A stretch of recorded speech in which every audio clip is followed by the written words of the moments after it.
안녕하세요. 시대의 양심 마성의 중독성 대체 불가 정봉재 정치쇼 정봉주입니다.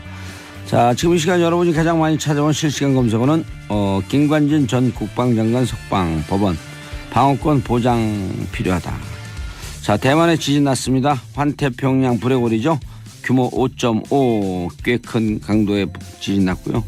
자, 수능 시간표 날씨 검색어에 수능 한파 눈비 예보하고 있습니다. 이 중에 봉도사가 고른 오늘의 실시간 검색어는 김관진일 것 같지만 수능 시간표입니다.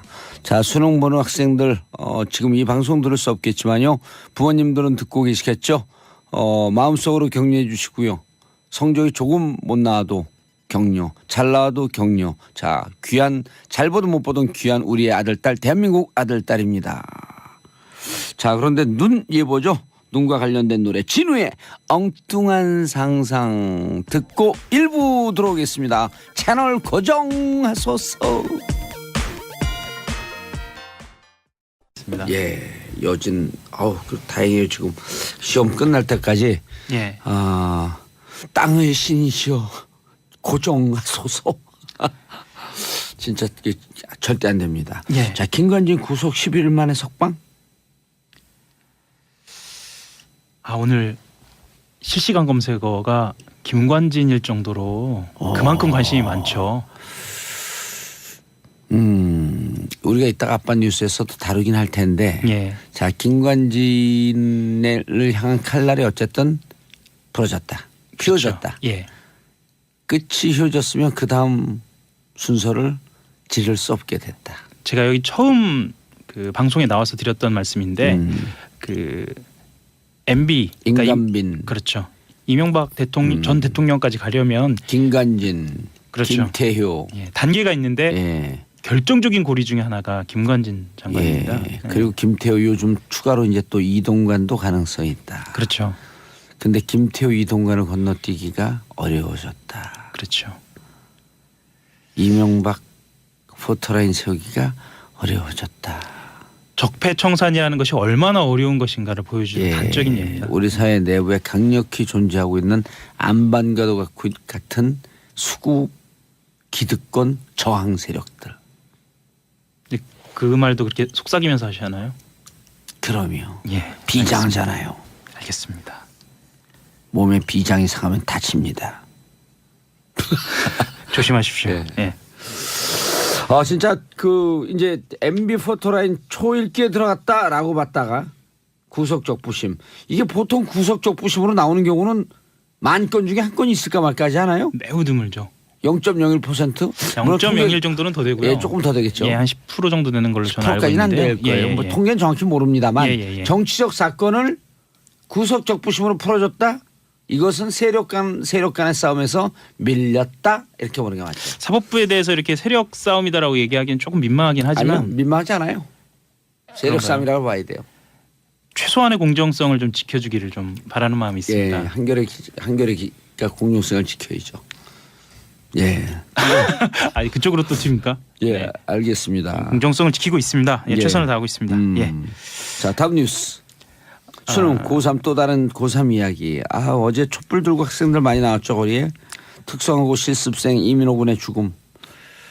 이민호 군 이야기가 예. 하나둘씩 알려지면서 정말 안타깝기 그지 없는데요. 원래 특성화고 진학을 할 때 부모님 몰래 진학을 했다고 그래요. 왜요? 이게 뭐냐면 부모님 건강을 걱정해서 빨리 취업을 해서 부모님 도와주겠다. 예, 도와드려야겠다. 그래서 실제로 현장 실습을 해서 한 달에 250만 원을 받았는데요. 그게 그냥 받은 게 아니에요. 꽤 많이 받았다고 생각이 드시죠. 예. 실습인데 그게 아니라 주말 근무랑 특근까지 다 한 거예요. 그러니까 쉴 새 없이. 부모님 위해서. 예. 그래서 그 중에 100만 원은 부모님 생활비로 드리고 그 중에 100만 원은 저축까지 하고 그래서 50만 원으로 본인이 생활비로 사용하려고 했는데 그 50만 원을 사용하지도 못하고 첫 달에 일했나요? 그렇죠. 그렇게 돼서 참 가정이 어렵다 보니까 뭐 친구들하고 어울리는 것도 좀 자제할 정도로 착한 아이였다라는 이야기를 하기도 하고요. 그리고 이전에도 고인이 작업장에서 기계를 고치다가 떨어져서 갈비뼈를 다친 적도 있었다라는 이야기도 좀 들리고요. 그럼에도 불구하고 아주 성실하게 직장에 나갔다고 그래요. 그리고 지금 현장 상황도 좀 속속 전해지고 있습니다. 현장 상황 속속 전해지고 있는데요. 원래대로라면 규정상 현장 실습을 지도할 능력을 갖춘 담당자를 배치하고 그 옆에 누군가가 있어야 한다라는 규정이 있는데요. CCTV가 공개가 됐죠. 그런데 현장에 혼자 있었고요. 상당 기간 동안 혼자 고통 속에 그렇게 일부에 실려간 모습까지 공개가 됐습니다. 좀 안타까운 사연이죠. 말하자면 다른 고3 이야기입니다. 지금 수능을 치르고 있는 고3 학생들도 있지만요.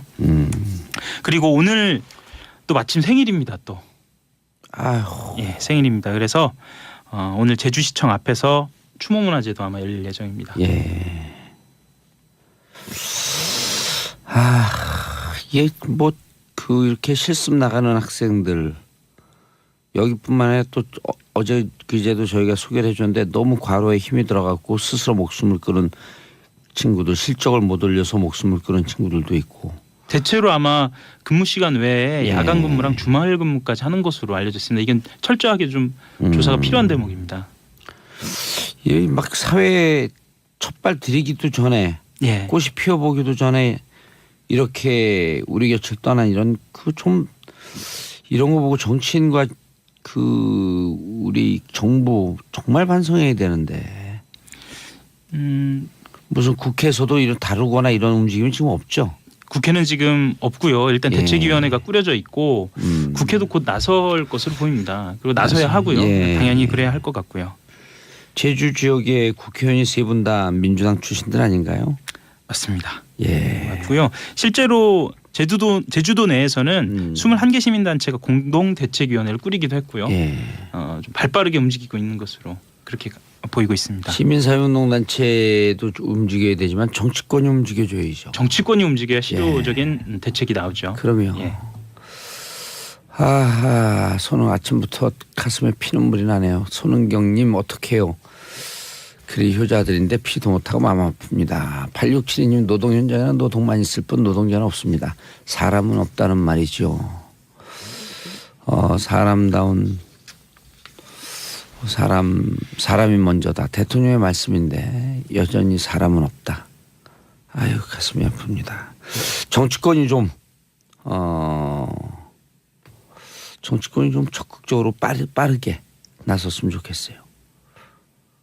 그렇죠? 알겠습니다. 다음 뉴스요. 강원랜드 이야기를 좀 할까요?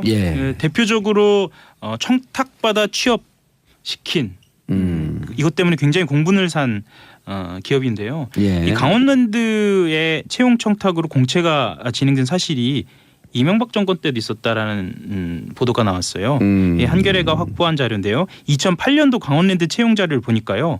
그해 7월에서 8월 서비스 딜러 부문 공채에서 채용한 200명 각각 100명씩입니다. 가운데 50%가 내 외부 청탁자와 연결된 것으로 인사팀이 분류했어요. 그러니까 간단하게 설명을 드리면요. 100명은 공채로 뽑고 나머지 50명은 이미 청탁. 그렇죠.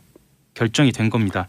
경쟁률을 보면은 청탁 대상자 경쟁률은 2대1 정도고요. 일반 응시자는 10대1을 넘어섰습니다. 그래서 청탁자로 이름 올린 사람들도 한번 보면은요. 18대 한 의원이 있고요. 시군 단체장이 있고요. 또 지역 언론사, 경찰, 강원랜드 사회이사 등이 좀 포함되어 있고요. 심지어는 중앙부처 고위 관료도 있고 새누리당 당협위원장, 당신은 한나라당이죠. 이렇게 청탁한 것으로 분류가 돼 있습니다. 실제로 수능 봐서 대학 가고 대학 가서 취업을 또 졸업해서 하게 되잖아요. 정말 이런 아까도 말씀드렸지만 이 노동 환경뿐만 아니라 이 취업과 관련된 공정성은 반드시 지켜져야 하는 이것도 좀 자세하게 좀 들여다봐야 하는 문제입니다. 그렇죠. 아니 근데 나라가 어떻게 이 모양으로 만들고 한 9년을 그렇게 운영하도 그 정점에 있는 사람 포토라인에 하나 못 세우고 이게 무슨 나라예요? 나라다운 나라라고 대통령이 얘기했는데 법원도 그래, 검찰도 그래. 그냥 어떻게든 자기들 그 세력 싸움에만 골두에 있어갖고 몰두에 있어갖고. 그렇죠? 예, 아까 말씀하셨지만 그 노동 현장에 대한 그 정치권의 각성도 말씀하셨는데요. 이 강원랜드를 포함해서 이 취업 청탁과 관련된 것도 정치권에서 좀 나서야 합니다. 그 취업 청탁이 발견되면 외국 같은 경우는 선진국 같은 경우는 취업 취소 아니에요. 그러니까 그렇죠. 절대 청탁 못하는 거예요. 그럼요. 그래서 특히나 여기에 정치인들이 좀 개입돼 있어서 좀 소극적인 거 아니냐라는 국민 시선이 있거든요. 예. 이런 때일수록 좀 더 바짝 나서야 할 것 같습니다. 예. 참 이게 아니 취업 준비하고 있었던 그 취준생들 이 얘기 나올 때마다 아주 그냥 그날 하루 공부 되겠어요? 열받아갖고. 열받고 가슴도 찢어지죠. 예. 네. 도대체 그리고 이렇게 해놓고 이런 거예요. 낙장 불입입니다. 어쩔 수 없어요. 취업은 됐어요. 부정으로 돌아도 취업은 취업이다. 옛날에 그 전두환 그 군사독재 정권 5.18 광주항쟁 끝나고 난 다음에 법정에서 그런 얘기 한 적 있잖아요. 그 신한국당 국회의원 된 사람이 나중에 그렇죠. 성공한 쿠데타는 처벌할 수 없다. 예. 취업이 이미 됐기 때문에 불법 청탁은 처벌할 수 없다. 이런 거 제도 고쳐야 되잖아요. 그러라고 국회의원 만들어준 거 아니에요? 제도 고쳐야죠. 그리고 아까 말씀하셨지만 취업 준비하는 취준생들만 말씀하셨는데 예. 실제로 취준생을 둔 부모들도 마음이 그러면 더 아파요. 더 아프죠. 더 예. 아파 본인들보다. 예. 또 부모님 마음 아픈 얘기는 또 나오네. 왜 이래 이 오늘 기사들이. 오늘 보도가 좀 그렇네요. 이거 누가 고른 거예요 기사? 제가 어떻게 하다 보니까 골랐는데요. 우리 PD들이 고른 거. 안 할 수가 없어서 제가 골랐습니다. 다음도 안 할 수가 없네요. 중요한 뉴스니까 한 거죠? 예. 진행할까요? 예. 세월호 선체를 수색해온 해양수산부 현장 수습본부가 미수습자들의 연결식을 하루 앞둔 17일입니다. 손목뼈가 한 점 발견됐는데요. 이것을 유가족한테 알리지 않았던 것으로 확인이 됐습니다. 왜 그랬대요? 근데 오늘 아침인지 어젠지 그 이낙연 총리가 사과하는 사진이 나오긴 하던데 왜 그랬대요? 근데 이낙연 총리뿐만 아니라 뭐 김영춘 장관도 그렇고요. 이 사과를 즉각적으로 하긴 장관이 했는데요. 해수 장관인가요? 예. 근데 왜 그랬대? 왜 진짜로? 지금까지 알려진 바로는 당시에 김현태 수습본부 부본부장이 내가 책임지겠다라고 하면서 현장을 나갔다고 그래요. 김현태요? 예. 왜 뭘 책임진다고? 사실 수습본부 부본부장 직급이 3급이거든요.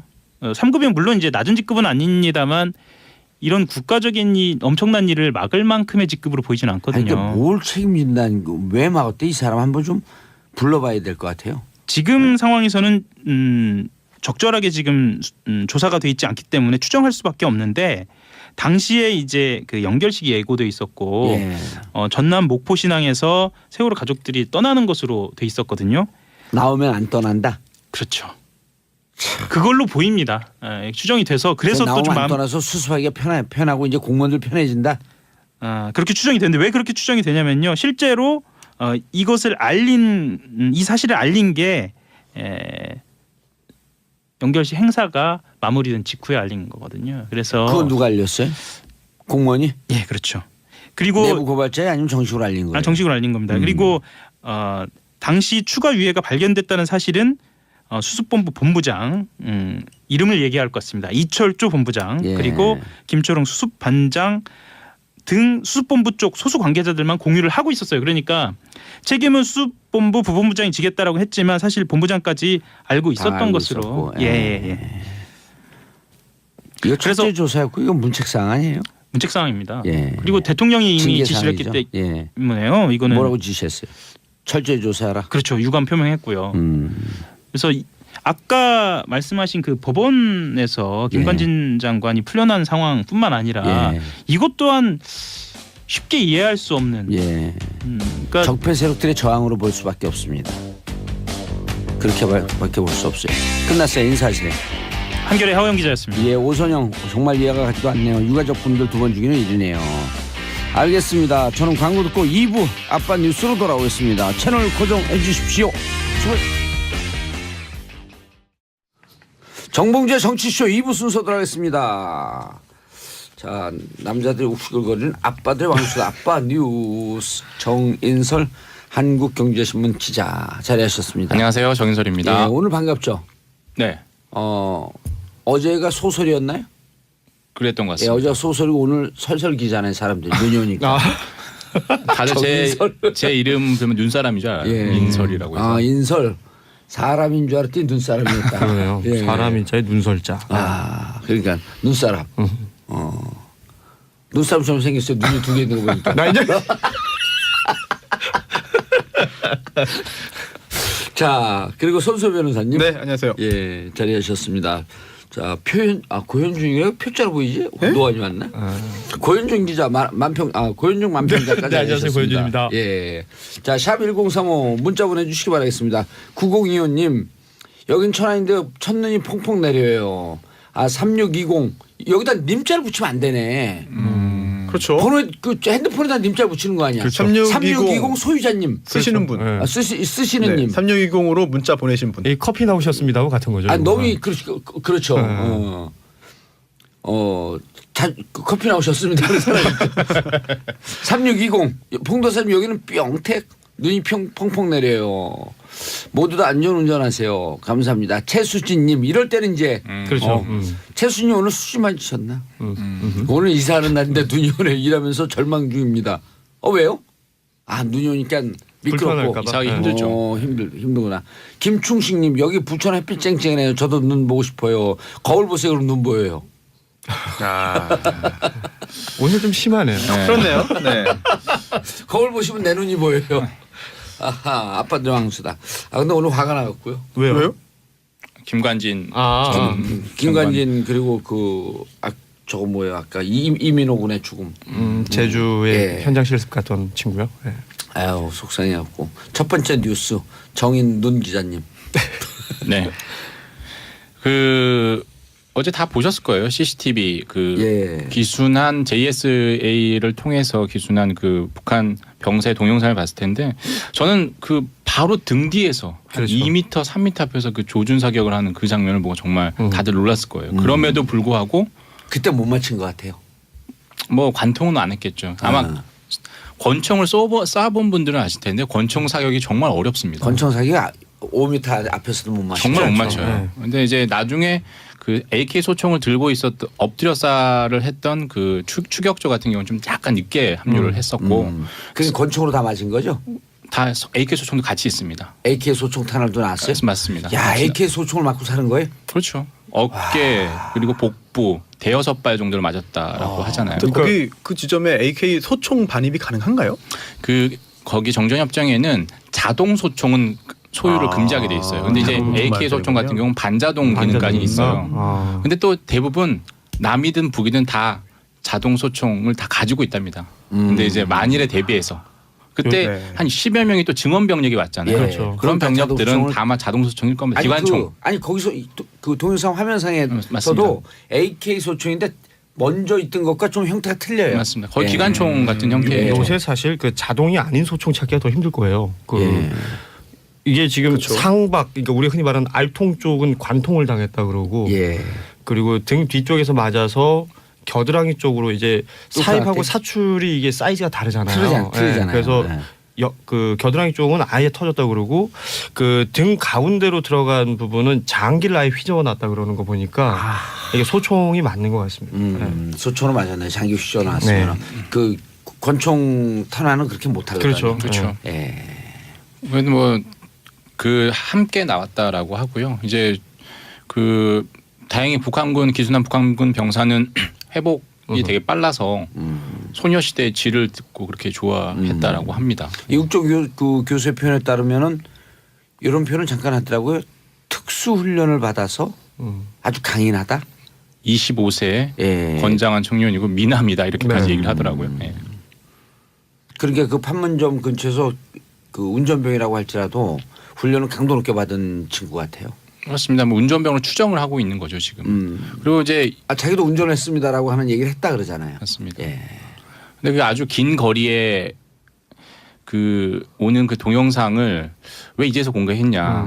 여러 민감한 예민한 부분이 있어서 그렇겠죠. 그렇습니다. 이게 2번 연기한 끝에 예. 어제 공개를 했거든요. 작전상 보안상 이렇게 뭐 좀 안 보여야 될 부분도 있고 그리고 국민들이 되게 궁금해하는 거 어디까지 공개할 것인가. 예. 6분 57초였는데 이것도 자르는 것도 그랬겠죠. 편집 기술부터 정말 그러니까 우리 어떤 그 작전이 노출되지 않는 범위 내에서 다 공개한 거거든요. 그래서 저는 어제 놀라운 게 저쪽에서부터 차가 전속력으로 달려오잖아요. 엄청 빠른 속도로 중간에 본 다른 그 북한군 병사들이 튀어나오면서 뒤를 쫓아오고 그래요. 그렇죠. 그냥 맨발로. 근데 그거를 계속 추적을 하고 있었다라고 하는 게 그 CCTV를 인위적으로 조작하는 게 느껴지잖아요. 수동 조작했다라고 하는 걸 인정했잖아요. 그러니까 어마어마한 정보력인 거예요. 그 안에를 진짜 이 개미 한 마리 그 어떻게 다니나 하고 샅샅이 조사하고 있었던 다 거지. 둘러보고 있는 거죠. 예. 계속 그걸 보고 있는 그런 병력도 있을 것 같아요. 그렇죠. 그 그렇죠. 임무를 띄고 당연히 있는 있죠. 교대로 하면서. 아니, 그러니까 예를 들어 우리 지금 그 보는 라디오로 우리 청취자분들 우리를 보잖아요. 이제 시청자분들이 이런 거랑 똑같은 거예요. 우리가 뭐 하는지 다 알고 있잖아요. 네. 부끄럽네요. 안녕하세요. 아니 우리가 더 부끄러워. 모자 이상하게 쓰고 헬멧을 쓰려면 제대로 쓰고 네, 또 모자는 5년 전에 산 모자니까 그 썩지 않았어요 아직? 네, 괜찮아요. 한 2번 빨았어요. 우리가 어디까지 뭘 얘기하다 여기까지 왔죠? 그 공개가 너무 늦은 거 아니냐. 아 공개. 이렇게 뜸을 들였냐. 예. 왜 뜸을 들였냐? 그래도 뭐 그동안 궁금해했던 게 한 2가지였던 것 같아요. 이제 북한군이 넘어왔냐. 그리고 넘어왔다 싹 들어가더라고요. 예, 그 거기를 아는 거잖아요. 알죠. 본인이 알죠. 당황해서 네. 와 보니까 넘었네라고 당황해서 황급히 다시 뒤돌아가고. 돌아갔죠. 진짜 황급히 느껴지더라고요, 정말. 네. 내가 국어책에서 황급이라고 하는 표현을 배우고 네. 아 저게 황급이구나라고 하는 건 네. 체감한 게 어제 처음이었어요. 진짜 황급 이러다가 황급히. 오 그러더니 또 한 번 슬쩍 네. 돌아보더라고 진짜 넘었는지. 그러니까 자기가 넘었는지 안 넘었는지를 확인하는 거잖아요. 예. 그래서. 그 군사분계선이 정확하게 낡지가 않거든요. 그러니까 서로 대략 그어진 게 아니라서. 전봇대와 옆에 있는 건물 그 사이 정도로 그걸 보이는데 기계적으로 알고 있었던 것 같아요. 그게 있었고 그다음에 이제 남쪽을 향해서 예. 총탄을 쏜 것 이게 그렇죠. 정전협정 위반이었다는 위반이죠. 거죠. 예. 아주 여실히 드러났죠. 어제 영상으로. 그리고 그렇죠. 우리가 이제 우리 측 JS 대대장이 그 북한군 병사를 같이 구출해 오는데 작전에 합류를 했냐 안 했냐, 즉 포복을 같이 했냐 안 했냐 이것도 상당히 논란이었는데 그게 우리들끼리 우리들끼리 논란이었었는데 논란이었죠. 정말 이 온라인에서는 군 전문가들 얘기 들어보면요. 3인조일 때 얼마 4인조일 때 얼마 이렇게 했고 이건 논란의 거리가 안 되는 거예요. 군에 갔다 본 사람이면. 아니 3명이 다겨갔다가 어디서 그 총탄 날아올 줄 모르는데 들어가면은 어머해이죠. 그럼요. 후방에서. 오히려 대대장이 정말 앞장서서 포복을 했다면 그게 대대장의 그게 더 임무를 문제예요. 제대로 안 한 거죠. 예. 네. 다 각자 역할과 임무가 있는 건데. 그럼요. 사람들이 그러니까 대대장이 진짜 포복했고 하게 되면 뭐 처음엔 잘했다 그러면 좀 지나면 대대장이 정봉주인가 그래요. 왜냐면 관종? 그리고 또 일부 언론에서 이렇게 말했습니다. 제보를 받았는데 예. CCTV 영상 또 TOD 영상에 대대장이 안 보인다라는 보도도 있었는데 그게 뭐 그렇게 관심사고 어느 언론이 또 밝혀야 SBS 확인- 아니고. 네, 아닙니다. 네. 확인해 보니까 실제로 동영상에 등장을 하죠. 뒤에 있잖아요, 뒤에. 어머하는 뒤에서 것까지 영상이 어머하게 있었기 보이죠. 때문에 그 예. 부분은 약간 잘못된 내용의 보도가 있었던 것이고요. 예. 또 처음에 그런 논란을 군이 또 야기한 측면도 있습니다. 그렇죠. 왜냐하면 함께 포복을 해서 특히나 우리 아이들을 보낼 수 없어서 내가 갔다. 뭐 이런 그 말 때문에요. 실제로 사실. 그 말을 했는지 모르겠는데 그런 보도가 나오면서 이게 영웅담으로 또 이제 만들어지고 그러자 아차 싶었는지 그게 아니라 현장에는 있었다라는 말로 한번 바꾸고요. 결국은 이런 논란을 자초한 측면도 있죠. 그러니까 군이 기존의 그 신뢰를 많이 잃고 있다는 거예요. 이건 군이 했던 말을. 아니 신뢰를 네. 잃고 있으니까 조금 신뢰를 회복하려고 네. 드립을 날려다 보니까 그게 더 정확하게 일파만 해야죠. 커진 거예요. 사실대로 말해야 되는데 그러니까. 약간 살이 붙으면서 예. 약간 좀 오해를 더 샀죠. 멋있게 만들어지다 보니까 나중에 오히려 더 그게 또 화가 되는 것 같습니다. 예. 그럼 우리도 오늘 살은 붙지 말고 뼈만 얘기할까요? 가능하시겠어요? 아니 이미 손수호 변호사 살을 많이 붙여. 그런가요? 네.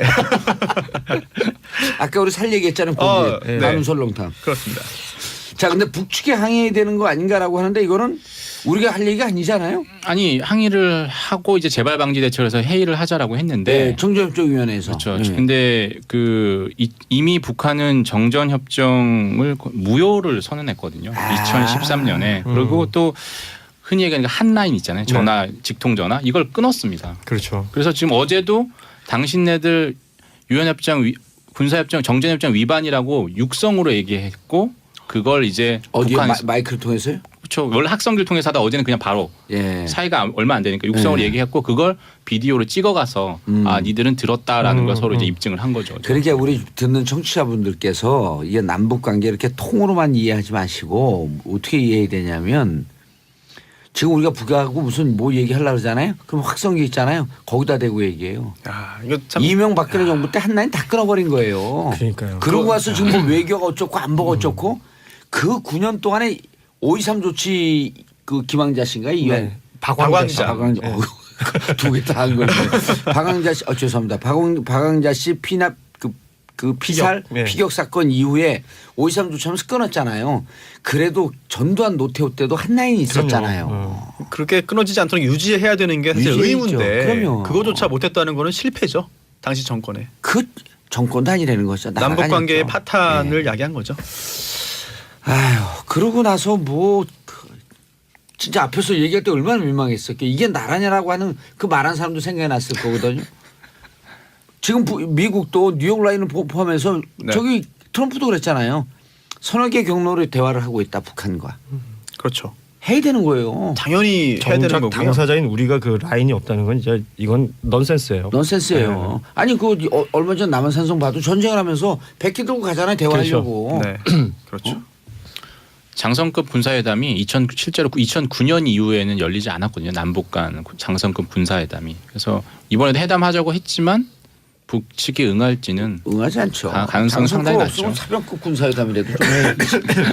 이렇게 연락도 잘 안 되는 마당이기 때문에 북한이 정전협정을 위반한 게 명백하지만 우리 측에서 취할 수 있는 조치도 마땅치 않고 없어요. 사실 뭐 잘못했다 너희 잘못했다 인정해라 또 하면은 뭐 가만두지 않겠다라는 말을 한들 사실 실효성 있는 그런 조치라고 보기 어렵기 때문에 그렇죠. 매롱 한마디 하면 끝나는 거죠. 그렇습니다. 예. 아니 이게 농담이 아니라 실제로 그래서 어쩌라고. 이러면 끝나는 거예요. 이미 그러고 있죠. 상환의 신사협정이 다 깨진 거거든. 네. 그러니까 신사협정이 깨졌다는 말이 맞죠. 예. 우리는 뭐 말을 할 수 있겠죠. 어떤 형태로 전달을 할 수 있겠지만 상대 반응을 볼 수가 없고 상대가 말을 안 해도 어떻게 압박할 수 있는 방법이 없는 거죠. 네. 그렇죠. 우리도 룸 안에 들어와야지 대화가 되는 거 아니에요. 저 룸 밖에 있으면 네. PD고 작가가 대화 안 해요. 우리가 그냥 뭐라 그래도 여기 써도 그냥 무시하고 우리끼리 하는 거예요. 뭐 다 잘 하시면서. 자, 네. 평창올림픽 계기로 우리 정부가 남북관계 좀 풀어보려겠는데 입장 난처하게 됐다고 생각하는 사람들이 있는데 그건 그거고 이건 이거죠. 뭐 그렇게 구분했으면 좋겠는데 예. 좀 명확하게 구분은 좀 안 될 겁니다. 예. 대화 정국으로 가려고 하는데 테러 지원국으로 재지정하고 미국이 북한을 테러 지원국 지정하고 그래도 그럴 때 우리 얘기해야 되는데 그거 하지 말라고 그러면서 그 평창 올림픽 기간에는 어제 그저께 우리가 얘기했지만 평창 올림픽 기간에는 테러 지정국이 뭐고 일단 발효 정지를 시켜버려야 돼요. 도발하지 말자고 유엔 결의를 했죠. 그런데 예. 이제 북한이 따를지는 뭐 미지수고요. 예. 그리고 여기에 이제 게다가 이제 북한과 중국 간의 관계가 지금 삐그덕 하잖아요. 시진핑의 특사가 북한에 갔는데 김정을 만나지 않은 것으로 좀 확인이 돼서 그 결과도 지금 안 나오고 있어요. 뭘 그렇죠. 했는지. 맞습니다. 뭐 2인자 3인자만 채용에까지 만났지만 무슨 얘기를 했는지는 모르고 날도 추운데 평양냉면에 수육 만드시고 온 거 아닌가 모르겠어요. 그것도 못 얻어먹은 것 같은데요. 예. 자, 아니 뭐 자기 돈 주고 사 먹으면 되지 뭘 여기다 먹어. 자, 고현준 작가님. 네. 이국종 교수의 작심 브리핑.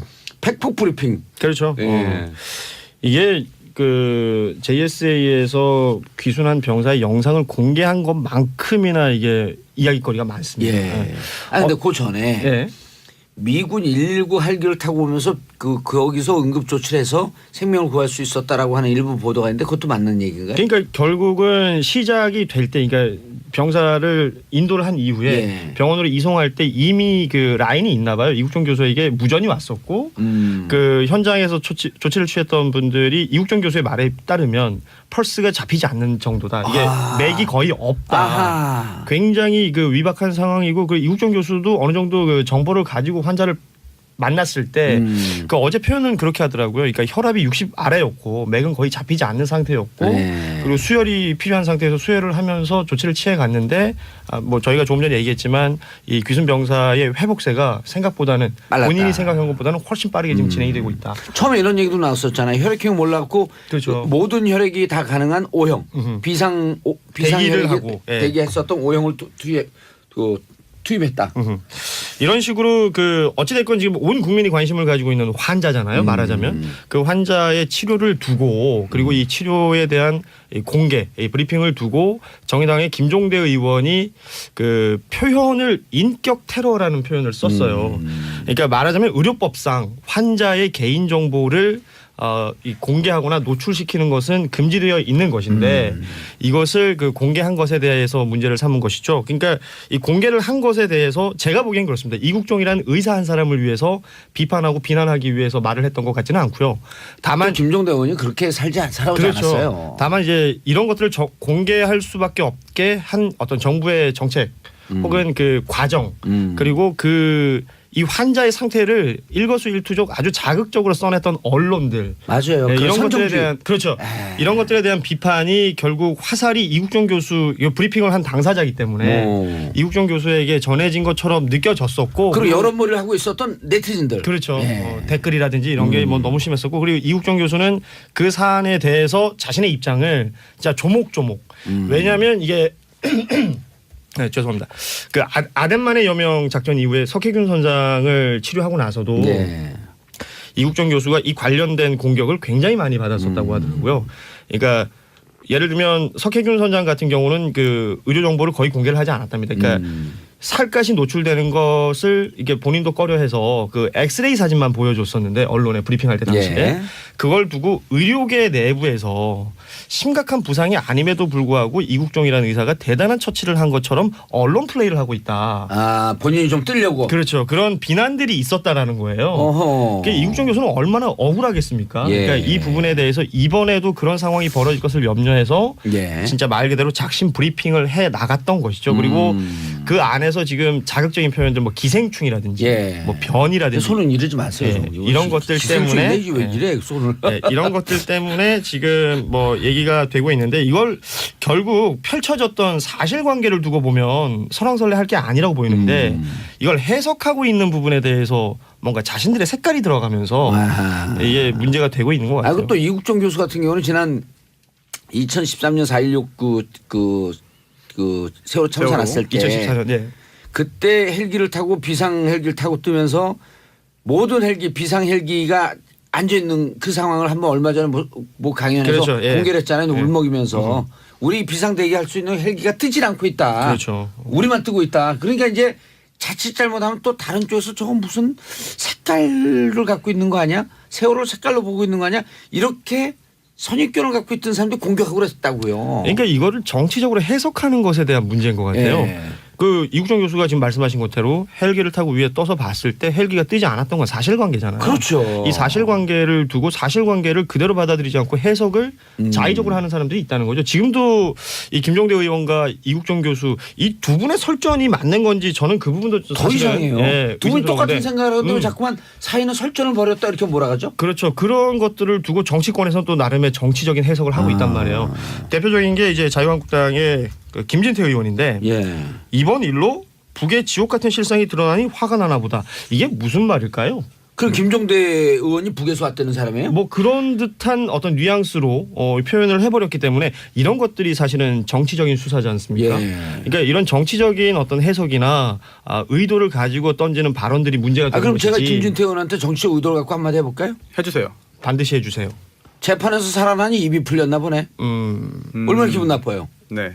진짜 정색하셨어요 지금. 네. 네, 얼마나 기분 나빠요? 그러니까 제가 복권 되는 거 제일 두려워하는 사람들일 거예요. 복권 안 되게 좀 기도 좀 하세요. 진짜 기도하실 것 같은데요. 진짜 할 것 같아요. 이미 하고 있을 겁니다. 기도하는 조용필이에요? 네. 아무튼 그 이국종 교수가 어제 또 어떤 뭐 프로그램에 출연을 해서 네. 뭐 이런저런 이야기를 하면서 그 뭐랄까요? 그 느낌이 전달되는 게 굉장히 억울했다. 그리고 이국종 교수 표현 중에 저는 인상적이었던 게 처음에는 김종대라는 사람이 이걸 문제 제기를 했다고 했을 때 자신은 이 사람이 국회의원인지도 몰랐다. 그러니까 뭐 의문의 일패. 그러니까 왜냐하면 본인이 계속해서 이런 공격을 당하고 있는 것이 네. 의료계 내부에서 이국종이라는 사람 혹은 그가 속해 있는 의료기관을 공격하는 형태들이 많았다는 것이죠. 걔 신경도 안 썼다. 그렇죠. 언론 플레이나 이런 것들에 대한 그 우려 때문에 예. 팩트를 알려야겠다라는 생각에서 브리핑을 했던 것인데 이걸 이렇게 몰고 가고 있는 이 상황이 좀 속상했던 것 같아요. 그렇죠. 몰고 가는 언론 중에 SBS는 빠졌어요. 또 다행히. 그런가요? 네. 자, 광고 듣고 3부 돌아오겠습니다. 채널 고정하셔서. 정봉주의 정치쇼 3부 순서 들어가겠습니다. 자, 이국종 교수에 대해서 말씀을 나누다가 말았는데 그냥 끝낼까요? 조금 더 할까요? 조금 더 조금 더 해야 필요는 될 있을 것 필요가 같아요. 있겠죠? 네. 왜냐하면 외상센터의 어려움에 대해서도 호소했단 말이에요. 그러니까요. 이게 우리 의료계의 구조적인 응급 환자에 대한 구조적인 문제. 중증 외상센터라는 곳에서 지금 이국종 교수가 근무를 하고 있죠. 예. 그런데 여기서 처치해야 될 환자들이 생각보다 많은 거예요. 그런데 인원은 제한되어 있고. 어제 이국종 교수의 얘기로는 의료계 내부적으로 일단은 외과 의사를 하려는 인력이 부족하고 그러니까 결국 인력이 부족하다는 게 기본 있고요. 그리고 이 외상센터라는 것 자체가 돈이 많이 들 수밖에 없는 구조인데 국가에서 재정적으로 지원받는 게 한계가 있고 예. 어젠 그런 얘기도 하시더라고요. 의료보험을 이쪽으로 숫가를 좀 더 돌려달라라는 이건 뭐 제도적인 문제이긴 하지만 그렇게 됐을 경우에 그러면 의료보험이란 재정 자체는 재원 자체는 한정돼 있는데 어딘가에 더 가면 어딘가에 또 빠지는 게 아니냐. 그렇기 때문에 본인 스스로가 표현했던 것은 이것 자체는 굉장히 어려운 문제다. 그러니까 이게 정치인들이 무슨 색깔 씌워가지고 싸울 궁리할 게 아니라 제도적 보완을 해줄 맞아요. 필요가 분명히 있다. 왜냐하면 이런 이쪽에 얘기죠. 예산을 많이 편성하면 다른 쪽 걸 빼와야 되거든요. 맞습니다. 예. 예? 이게 일종의 풍선 게임이에요. 그렇죠. 풍선 효과 한쪽 누르면 다른 쪽으로 가고 그래서 그러나 외상센터 건립도 그리고 우리나라 요즘 좀 덜하지만 그 성형학과 쪽으로 쫙 가잖아요. 돈 되는 쪽으로. 성형과 피부. 예, 피부과. 그 돈 안 되고 힘만 드는 게 안 가는 그렇죠. 거예요. 이게 썰전이라고 그러잖아요. 외과 의사를. 썰전이요? 아, 그게 썰전.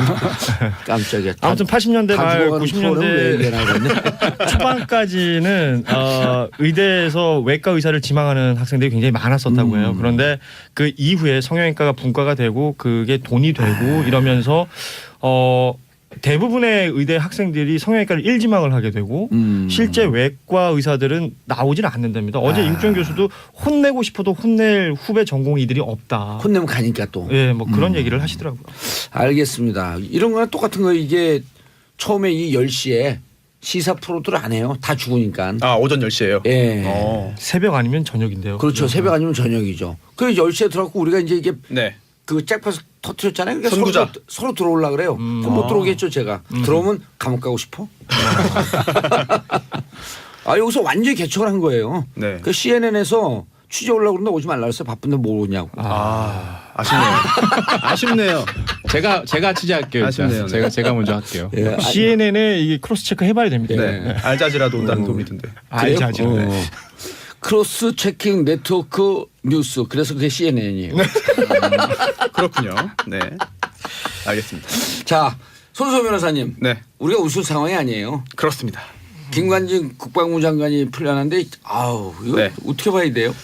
구속 적부심입니다. 예, 구속 적부심으로 풀려나는 경우가 네. 잘 없잖아요, 일단. 잘 없어요. 왜냐하면은 이게 작년 기준으로 한 2,000건 이상이에요. 예. 구속 적부심이 신청돼서 판단을 한 게. 근데 예. 그 중에 한 15% 정도만 풀려났습니다. 15%니까 그럼 한 300명 정도 꽤 되네 풀려나네요. 하는 예. 생각하는데요. 이게 또 그렇지가 않습니다. 왜냐하면 구속됐는데 그 후에 뭐 합의를 한다든지 피해자하고 아니면 구속된 후에 뭐 변제를 굉장히 많이 이제 뭐 했다든지 뭔가 조치를 취했다는 거죠. 더 이상 구속을 할 필요성이 정말 없어져서 아하. 그때 상황이 변했다라고 해서 그 풀려나는 석방되는 경우가 거의 대부분이고 지금 김관진 전 장관처럼 나는 이거 범죄 아니라고 생각한다. 다툼할 여지가 있는 거 아니냐.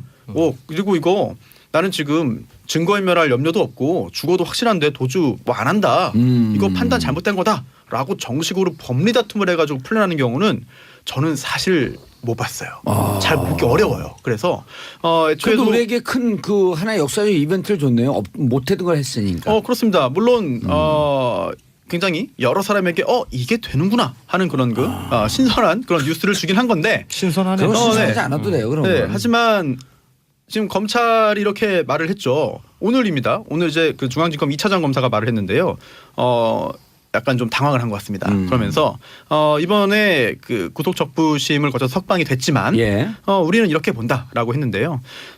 이미 김관진 전 장관이 이제 그 사이버 활동 결과를 보고받고 지시한 사실을 시인했다라고 말을 해서 일부 언론의 보도와 좀 다릅니다. 일부 언론은 이게 김관진 전 장관이 보고서를 받으면 이게 그 V자라고 하나요? 체크하는 표시가 있잖아요. 예. 이걸 했대요. 근데 이게 검찰은 이거를 확인을 하고 지시를 한 걸로 판단을 한 거고 반면 김관진 전 장관 측에서는 아니다. 이건 내가 그냥 보고를 받았다는 거를 말하는 거지 내가 지시한 증거는 아니다라고 해서 그 부분에 있어서 좀 이제 법리적인 그런 그 판단의 여지가 남아 있다. 이렇게 예. 본 것 같고요. 또 하나는 네네. 김관진 장관 이것은 대북 심리전 활동이다라고 주장을 하고 있잖아요. 네네 그렇습니다. 네. 단순히 이제 북한에 대항해서 한 것이지 이게 뭐 검찰은 국내 그런데 아니다. 정치 개입이다. 네. 이렇게 보고 있는 거고요. 그렇습니다. 그리고 또 검찰이 또 이렇게 말을 했습니다. 오늘 같은 혐의로 이미 김관진 전 장관의 당시 그 부하였던 그 임모 이제 국방부 정책실장이 구속된 상태였고. 뭐 임관빈. 네, 다 말해야 되나요? 네. 그럼 다른 걸 뭘 임모? 알겠습니다. 심지어 또 아니 이제 여기서 정모 기자 여기 앉아 계시네. 이런 거 그렇네요. 똑같은 거예요. 그렇군요. 심리전 단장도 실형을 선고받은 상태인데 예. 이게 군이라는 게 사실 절대적인 상명하복의 그런 그 구조잖아요. 그렇다면 이게 누군가 지시를 한 거다. 그렇다면 적어도 김관진 전 장관의 지시는 있었을 것이다라고 지금 검찰은 판단을 하고 있고 예. 또 하나 지금 여러 차례 이 국정농단 관련해서 구속영장을 청구했지만 검찰이 법원에서 기각된 적이 굉장히 많이 있습니다. 그런데도 김관진 전 장관에 대해서 영장이 발부가 됐거든요. 그러면 적부심에서 그 받아주면 안 되는 거죠. 물론 다른 판사가 판단하는 거기 때문에 결과는 다를 수가 있는 것이죠. 그런데 검찰 입장에서는 김관진 전 장관에서 수사가 그치는 게 아니라 그 윗선 당시의 대통령에 대한 MB. 수사를 예. 하기 위해서는 이 구속된 상태에서 치밀하게 파헤쳐야 되는데 그게 한번 제동 걸린 것에 대해서 굉장히 당황하는 것 같고요. 심지어 상식적으로 납득하기 어렵다라는 말을 했는데 이게 구체적으로 이제 그 활자화돼서 보도가 될지는 모르겠습니다. 또 하나 이렇게 구속 적부심을 통해서 김관진 전 장관이 석방이 됐는데요. 그러면 다시 영장 청구해서 다시 구속시키면 안 되냐라고 생각할 수가 있는데 한 사안에 대해서. 네, 이게 또 그렇지가 않습니다. 형사소송법 214조의 3에요. 재구속에 제한이 있는데요. 이제 구속 적부심 결정에 의해서 석방된 경우에는요. 동일한 범죄 사실에 관해서 재차 구속하지 못한다라는 규정이 있습니다. 예. 그렇다면 불구속 상태로 수사를 해서 기소를 해야 되는 상황에 검찰이 처하게 된 거죠. 알겠습니다. 근데 김태효는 지금 이래서 그런지 부르지도 못해요. 누구요? 김태효? 뭐 사실 김 전 장관을 전략기획비서관요? 구속해서 수사하면서 뭔가를 더 찾아내고 압박을 해서 불러야 되는데 MB 대통령 수사에는 그러면 영향을 미치겠죠. 미치겠죠. 수사의 의지가 진짜 꺾일 미치겠네. 수도 있고 수사 의지가 꺾이지 않더라도 수사에 있어서 걸림돌이 예. 될 것 같습니다. 아니 어제 한 그 사회학과 전공한 교수한테 잠깐 여쭤봤더니 이렇게 얘기를 해요. 이제 적폐청산이 이렇게 힘든 겁니다. 왜냐하면 우리 사회에 저항하는 수구 세력도 이렇게 많습니다. 요소에. 그래서 제가 이렇게 표현했어요. 수구 세력의 독자적 활동을 하고 있는 외로운 늑대들 아니냐. 외로운 늑대라고 예. 하면은 혼자 판단해서 혼자 예. 그럴 수 있죠. 내가 대변인이다. 내가 그렇죠. 대표자다라고 생각을 해서 스스로들이 동하는 거지. 이렇게 밀고 들어오다 나한테까지 칼끝 조지 않을까? 그럴 수 있죠. 이런 사람도 있는 거죠. 그러니까 본인들이 가지고 있는 기득권을 놓고 싶지 않은 거죠. 옛날이 좋았다. 예. 과거가 좋았다. 이거 여기서는 상식이나 정의나 도덕이나 없는 이런 것 같아. 것들은 아예 마비가 되는 거거든요. 네. 알겠습니다. 샵 1035 단문 50 짧은 문자 50원 긴 문자 100원 문자 보내주시고요. 자 황희진님 수험생들 화이팅 지진 없이 무사히 수능 시험 잘 치렀으면 좋겠습니다. 1519님 대전에 첫눈이 와요. 도로가 하얗게 덮였어요. 오늘 수능 보는 울 고3 학생들 모두 화이팅입니다. 그렇죠. 그 화이트 크리스마스 눈이 오고 있으니까 진행 중이잖아요. 그렇죠? 그렇죠. 하얀 거 눈이 오는 것이 계속 오고 있다. 진행 중을 영어로 화이팅. 그렇군요. 알겠습니다. 점점 일이 네. 커지네요. CNN 불러야겠네요. 이거. 자 다음 뉴스. 지금 2교시 수학 영역 시험 중이에요. 그렇죠. 진행이 되고 있고 예. 뭐 수학이나 선택한 거에 따라서 이제 뭐 국사를 시험 칠 수도 있는 것인데 지금 이제 수학 능력 평가 시험이 오늘 진행이 되고 있습니다. 일주일 연기가 돼서 진행이 되고 있는데 이 포항 지역의 지진 영향으로 뭐 지난 일주일 내내 수험생들도 고생이 많았을 테고 예. 뭐 수험생의 가족들 그리고 뭐 이제는 보도가 많이 됐습니다만 그 감금되어 있던 출제위원들 뭐 모두 고생이 많았는데 오늘 지금 시험이 진행이 되고 있고요. 오전에 그 출제위원들이 이제 일종의 그 문제들의 성향에 대해서 브리핑을 했어요. 그런 것들이 이제 차곡차곡 진행이 되고 있는 것인데 그 시험장 안에 지진을 계측기가? 그렇죠. 측정할 수 있는 지진 계측기가 이제 들어간 거죠. 그 이유가 여기 지금 우리나라 역사상 처음인 것 같은데요. 대학 수학능력 시험을 치는 곳에 뭐 그 시험 감독관을 제외하고 의사 그리고 이제 건축 관련 전문가가 함께 있다는 것입니다. 어찌됐건 특히 포항 지역에 그렇죠. 지진이나 뭐 어떤 다른 어떤 그 모습이 보이면 빨리 조치를 취할 수 있게끔 전문가들을 현장에 투입을 한 건데 그 기준이 모호하다는 거예요. 지진이 뭐 예를 들면 5가 넘어야지 지금 뭐 철수를 시킬 것인지 아니 어떤 숫자로 혹은 계량화되어 있는 기준이 모호하다라는 것인데 그런 기준을 사람이 뭐 피부로 느꼈을 때 흔들린다 나가자 이게 아니라 중앙 재난에서 뭔가 컨트롤 타워를 하겠죠. 그렇죠. 그러니까 이 지진 계측기를 통해서 수량화되어 있는 것을 무언가를 보고 어떤 조치를 취해서 그 안전을 도모하자는 것인데요. 결과적으로는 현재까지는 어떤 뭐 여진이나 어떤 문제 없이 정상적으로 진행이 되고 있다고 하는데 혹시 모를 상황들을 대비해서 준비를 하고 있는 것이고 지금 포항 지역의 그 지진 이후에 4개의 고사장이 그 위험에 처해졌었기 때문에 그 고사장이 아닌 다른 곳에 시험을 치고 장소를 있는 바뀌었죠. 것이고, 예. 네. 그럼에도 불구하고 또 포항 지역에 뭔가 있을 수 있기 때문에 예비 고사장을 인근 뭐 경북 영천이라든지 경주라든지 다른 지역에 또 지금 준비를 해놓고 있다고 해요. 예. 그래서 오늘 수능을 치다가 뭔가 문제가 생기면 수험생들을 모두 한 곳에 집결시킨 다음 예비 고사장으로 이동을 해서 시험을 친다라는 그 계획까지는 세워놓고 있는 거거든요. 그럼 그분들은 그동안의 시간을 멈추는 거예요? 그렇죠. 예. 그러니까 시험에 어떤 불이익이 없게끔 시간차로 시험을 볼 그렇죠. 수 있게끔. 그리고 그러려면 또 문제가 유출이 되면 안 될 거기 때문에 그런 부분들을 모두 신경을 써서 교육당국에서 진행을 하고 있다라는 얘기입니다. 알겠습니다. 자, 수능에 대해서도 할 얘기가 많지만 이런 거 주제 하나 줘도 하루 종일 얘기할 텐데. 그렇죠. 이게 결국은 우리나라 수능이 딱 하루잖아요. 예. 이 대학을 가는 것이 하루에 모든 게 결정되고 어찌 보면 누구는 인생을 이 하루에 결정한다라는 얘기를 하는 사람들도 있는데 그래서 이 시험 제도에 대한 어떤 문제 제기하는 분들이 많습니다. 그래갖고 또 비교과 영역 만들었고 그 수시로 했더니 그것도 비교과 영역에 대해서 학원을 10군데를 다녀야 돼요. 그렇죠.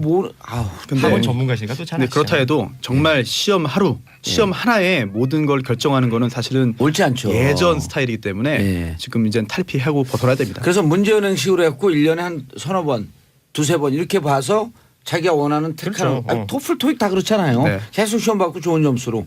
그렇죠. 그래서 그게 이제 문제은행식으로 돼야 되는데 그렇게 교육부 장관 잘하겠죠. 근데 지금 대학 갈 수 있는 방법이 뭐 한 3,000가지 정도 된다라고 하잖아요. 그러니까 컨설팅을 그렇게 많이 한다는 건데. 그러니까 수시라는 게 생겨서 일단 수시 비교과 영역으로 해갖고 학종이라고 하죠. 학종. 학생 종합평가. 이게 학교 갖고 선생님들한테 2, 3년 전에 그래서 어떻게 돼요 그러면 학교 선생님이 학원 가서 상담하세요.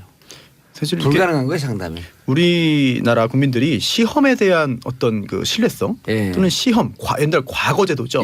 과거제도가 도입됐다만 해도 신선한 혁명 아니었습니까 사실은? 그렇죠. 혁신적인 과거제도가 있다는 제도였죠. 건. 그런데 지금은 이제 그런 시절은 아닌 것 같고 또 시험이라는 게 뭔가 객관적인 또는 믿을 수 있을 만한 다른 여러 가지 그런 기준이 없을 때 신뢰 사회에 대한 사회 전체의 신뢰가 낮을 때는 그래 다 버리고 객관성 하나만 가지고 판단하자라고 하는 건 의의가 있죠. 그런데 지금은 그렇게 해가지고는 지금 시절에 맞는 인재를 뭐 발견할 수가 없는 거죠. 그런데 입학사정한제를 우리가 현역 때 참여정부 때 만든 거거든요. 그 제가 제일 앞장서서 만들었는데 이번 기회를 들여서 사과드리겠습니다. 그게 하버드대 입학사정관이 500명이에요. 그러니까 1년 내내 학생들 찾으러 다닙니다. 한 학교예요. 한 대학에 400명에 500명 되고 그래서 그 인력이 어마어마하죠. 어마어마한 거예요. 그리고 거기에 대학의 운명을 거는 거예요. 왜냐하면 좋은 인재, 그다음 전국 균형 선발, 중요하죠. 좋은 인재라고 하는 것은 성적을 절대 뽑지 않습니다. 제가 하고 싶은 얘기가 바로 여기 있는 건데요. 어떤 시험을 만들어서 이 시험을 뭐 과락 혹은 패스 혹은 뭐 낙제 이걸로만 판단할 게 아니라 이 대학이 본인들의 필요한 학생들을 뽑는 어떤 정성을 들여야 됩니다.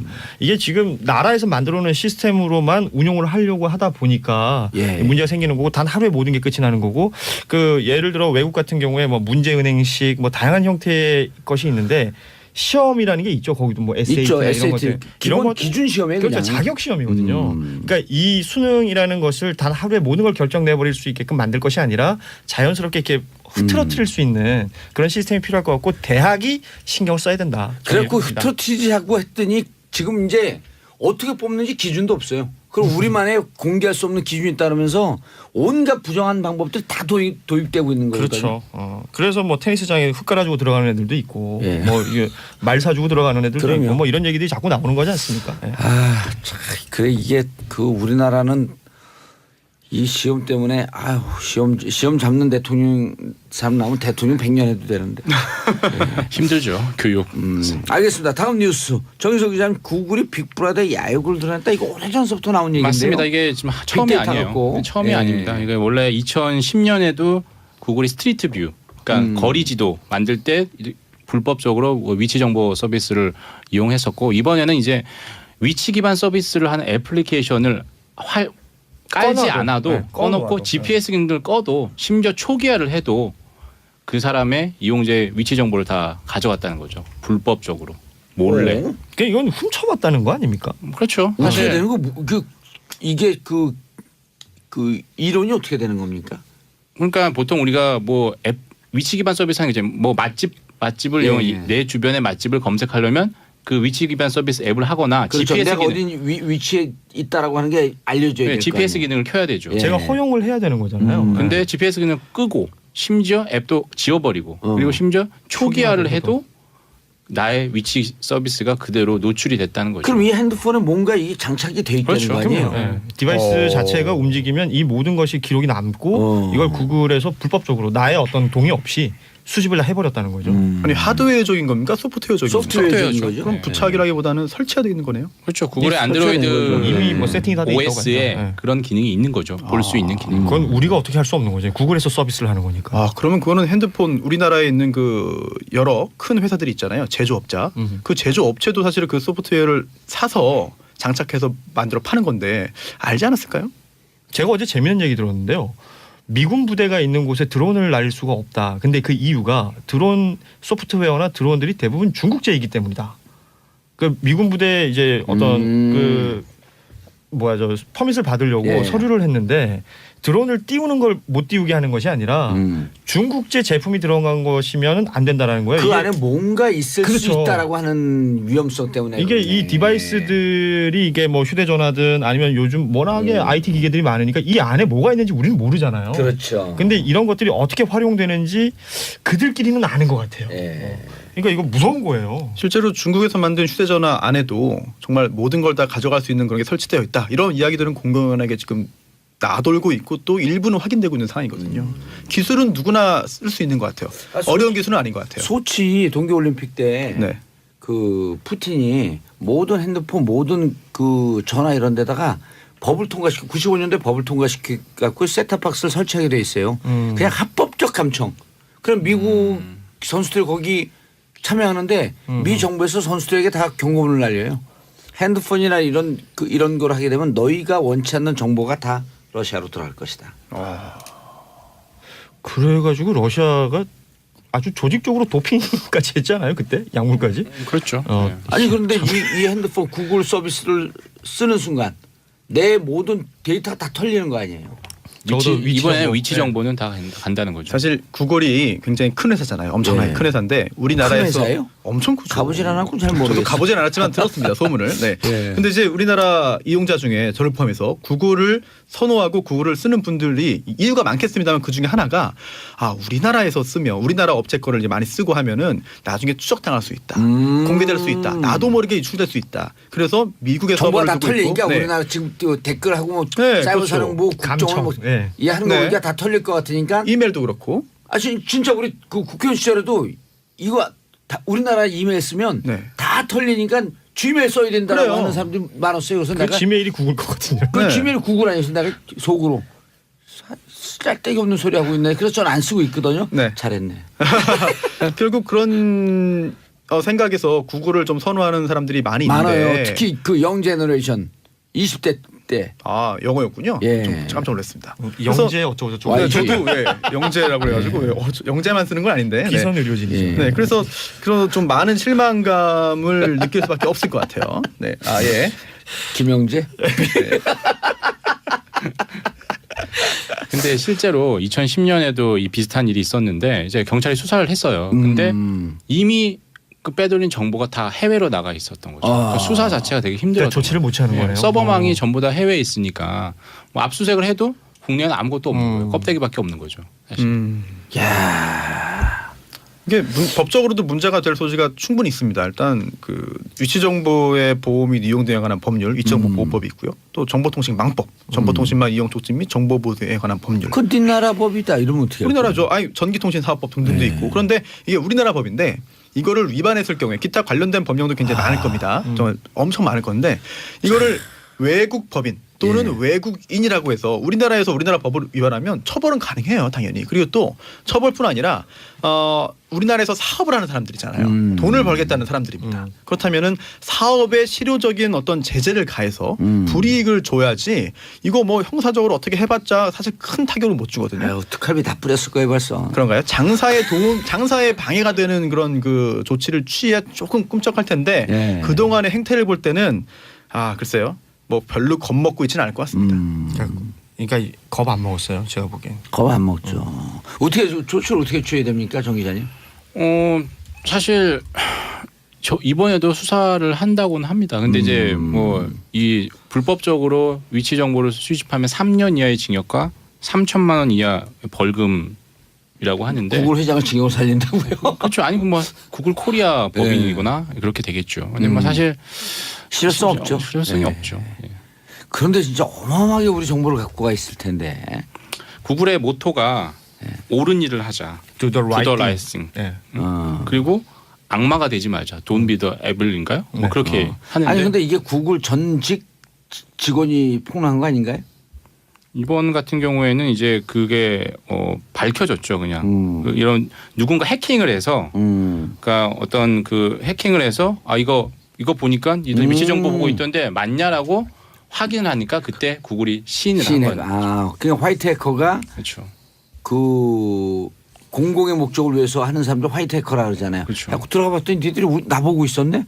내가 너 보고 있는 줄 알았더니. 체크해 본 거죠. 그렇죠. 근데 공공연한 사실로 다들 그럼요. 내 정보가 어딘가 새고 있을 거다 이렇게 보고 있죠. 그리고 다들. 이게 한 40대 중후반만 넘어가도 개인정보가 털린다는 게 이게 뭐가 그렇게 위험하지?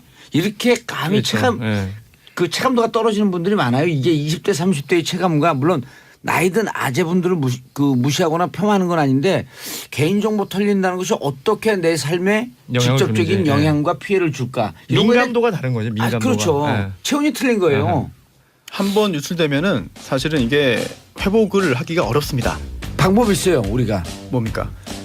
5천만 국민이 네. 이 정보를 끝났네요. 아니 방법을 들어야 되는데 방법을 못 들었네. 주민번호를 다 바꿔주는 거예요. 자 인사하시고요. 네, 감사합니다. 네, 저는 광고 듣고 4부 전작자의 시선 돌아옵니다. 채널 고정하셔서 또 음악이 나서 깜짝 놀랐네. 정봉주의 정치쇼 4부 순서 들어가겠습니다. 자 남다른 관점으로 우리 사회를 꿰뚫어보는 전작가의 시선 전용 작가님 자리하셨습니다. 안녕하세요. 남다른 목도리 하고 오셨네. 예, 남다른 햇. 네. 머리가 엉망이라 여자들은 모자 쓰죠. 햇빛이 많이 있어서 햇 쓰셨나? 머리가 엉망이어서 예. 햇. 자 이용경님 대전에 첫눈이 솜방울처럼 마구 내려요. 방송하고 있는 여기 목동은 아직 아니고요. 네. 그리고 아까 대전도 햇볕이 쨍쨍이라 그랬던 아니 대전이 아니라 인천 햇볕이 쨍쨍이라 그랬던 것 같은데 지역마다 좀 틀린 것 같습니다. 그렇죠. 넓은 나라예요. 예, 대한민국이. 넓어요. 진짜 엄청 넓어요. 근데 이 넓은 나라에 몇 안 되는 인구 중에 네. 또 몇 안 되는 20대 친구들이 미국을 강타하고 있다? 그렇죠. 우리 오늘 독특한 BTS. 아이템을 갖고 오셨어요. 네. BTS. 오늘 이제 수능 날이잖아요. 예. 근데 참 수능이라는 게 전국적인 행사고 저 역시 이제 아이를 가진 엄마로서 우리 아이가 이제 그 고등학교를 검정고시로 이제 마치면서 대학을 안 가겠다고 그러는데 제가 너무 가슴이 아파서 이건 엄마의 가슴이 아파서 애보고 점수에 상관없다 수능 한 번만 받아오 그래서 저희 아이가 수능을 본 적이 있어요. 근데 이제 물론 그 대학은 안 갔죠. 뭐 못 간 거라고 남들은 그러겠으나 그렇지만은 이제 이 수능에 대해서 저도 그동안 생각이 바뀐 거예요. 예. 선택이 될 수가 있다. 근데 이제 그러면 의무가 될 필요 없는 그렇죠. 거죠. 근데 이번에 방탄소년단들은 이제 수능을 안 본 친구들이고 또 이 친구들이 탁 그 뭐 다는 아니지만 그 중에는 아주 굉장히 뛰어난 뭐 전교 1등도 하고요. 뭐 중학교 때인가 고등학교 때 토익을 봤는데 850점 받고 중학교 때. 그 랩 몬스터 RM이요. 그렇기 때문에 이 친구들이 이제 선택을 통해 갖고 지금 세계의 BTS 방탄소년단이 된 거예요. 오호. 아마 며칠 전에 여러분께서 아메리칸 뮤직 어워드를 보시면서 아니 세상에 이런 분들 참 많으셨을 거예요. 예. 그리고 햇감놀? 그렇죠. 그리고 우리나라에서 사실 그 뭐 방탄보다는 빅뱅이나 뭐 그 엑소라든가 이런 친구들이 예. 더 이제 귀에 익은 인기인데. 분도 예. 많으실 거고. 근데 이 방탄이 세계적인 이제 특히 미국에서 이렇게 엄청난 데뷔를 하는 이런 과정은 우리가 굉장히 그 경영학적으로도 또 정치학적으로도 그러니까 마케팅적으로도 예. 또 정치학적으로도 어떻게 해서 이렇게 엄청난 파워를 갖고서 이미 갖고서 미국 본무대에 진출했는가 이런 거는 우리가 한번 짚어보고 생각해 볼 만한 훌륭한 거리예요. 미국의 그 20대, 네. 30대도 보이는 남녀, 네. 화이트, 블랙 모든 사람들이 한국식으로 응원하는데 깜짝 놀랐어요. 그렇죠. 7명 멤버의 이름을 처음에 BTS 그러다 7명 이름을 나와갖고 나오자마자 7명 이름을 한국말을 쫙 그러는데 그렇죠. 뭐 소름이 전국이 돋더라고요. 전국은 사실 발음도 안 되는데 막 전국 난리가 났고 그다음에 중국이라고 이제 안 그래서 천만다행이네. 그리고 이제 그 수가라는 친구가 있어요. 네. SUGA. 네. 근데 이게 이제 슈가가 아니라 수가인 거예요. 수가. R이 없고. 그래서 이거를 또 미국 애들이 이제 유튜브에 보면은 어떤 애가 슈가라니까 노노노 수가 이렇게 이제 고쳐주는 얘기도 예. 있어요. 그만큼 이 방탄소년단이 갖고 있는 뮤직 파워 이거는 단순히 음악적인 상업적인 파워가 아니라 대한민국의 파워라고 할 수도 있어요. 예. 어떻게 이렇게 터졌어요? 이 방탄이 터지는 그 과정은 굉장히 그 특이해요. 일단 소년단은 자기 자신들을 흑수저 아이돌, 자영업자 아이돌이라고 그래요. 또는 중소기업 아이돌이라고 그럽니다. 이 방시혁 씨가 하는 이 빅히트 엔터테인먼트는 뭐 SM이라든가 뭐 이 저기 양현석 씨의 예. 뭐 이제 거대 자본이 됐죠, 거대 이제. 기업들 또는 거대한 그 재벌 그룹과 같은 빅 기획사가 아니라 매우 작은 1인 기획사나 마찬가지인 방시혁 씨의 빅히트 엔터테인먼트에서 이제 쭉 성장을 한 거예요. 방시혁 씨. 네. 그 대표신가 보죠?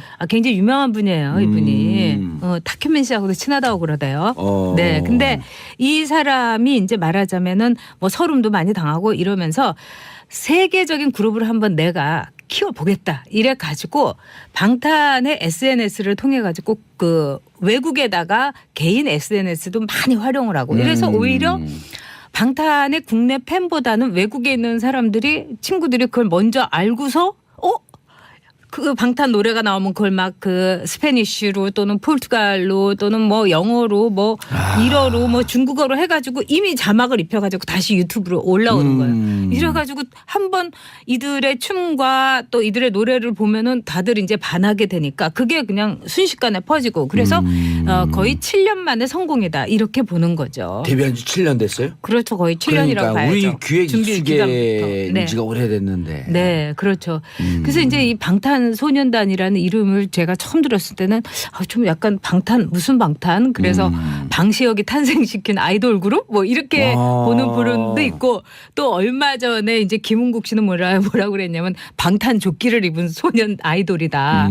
이렇게 이제 우스갯소리도 하기도 했는데 아마도 이거는 이제 이 방탄이라는 정말 어떤 역경과 또 어떤 어려움이 있어도 그걸 뚫고 나가는 뭐 소년단 이런 의미로 우리가 이해할 수도 있겠고 예. 이제는 BTS라는 이름으로 그냥 이해가 그렇죠. 되는 거예요. 우리가 그런데, 어떤 예. 그 라벨에 있어서 처음에는 그게 무슨 뜻이냐 하지만은 이것이 고유 명사가 되는 순간이 있어요. 방탄소년단의 BTS. 그렇죠. 예를 들면 버버리는 트렌치 코트의 상표죠. 예. 그렇지만 우리가 다 바바리 입는다 이러잖아요. 그렇죠. 고유명사가 된 거예요. 예. 그래서 제가 보기에는 이 방탄소년단과 BTS라는 이름은 앞으로 곧 고유명사가 되지 않을까 이렇게 생각해요. K-팝 하면 BTS로 이해하는 상황이 올 수도 있겠네요. K-팝의 이렇게 종류가 굉장히 제가 이렇게 아주 이제 방탄소년단의 엄청난 지금도 왜 방탄 팬이다 뭐 아미다 이렇게 이제 올라오는데 이 이제 다 팬클럽마다 지칭하는 이름들이 있는데 방탄은 아미예요.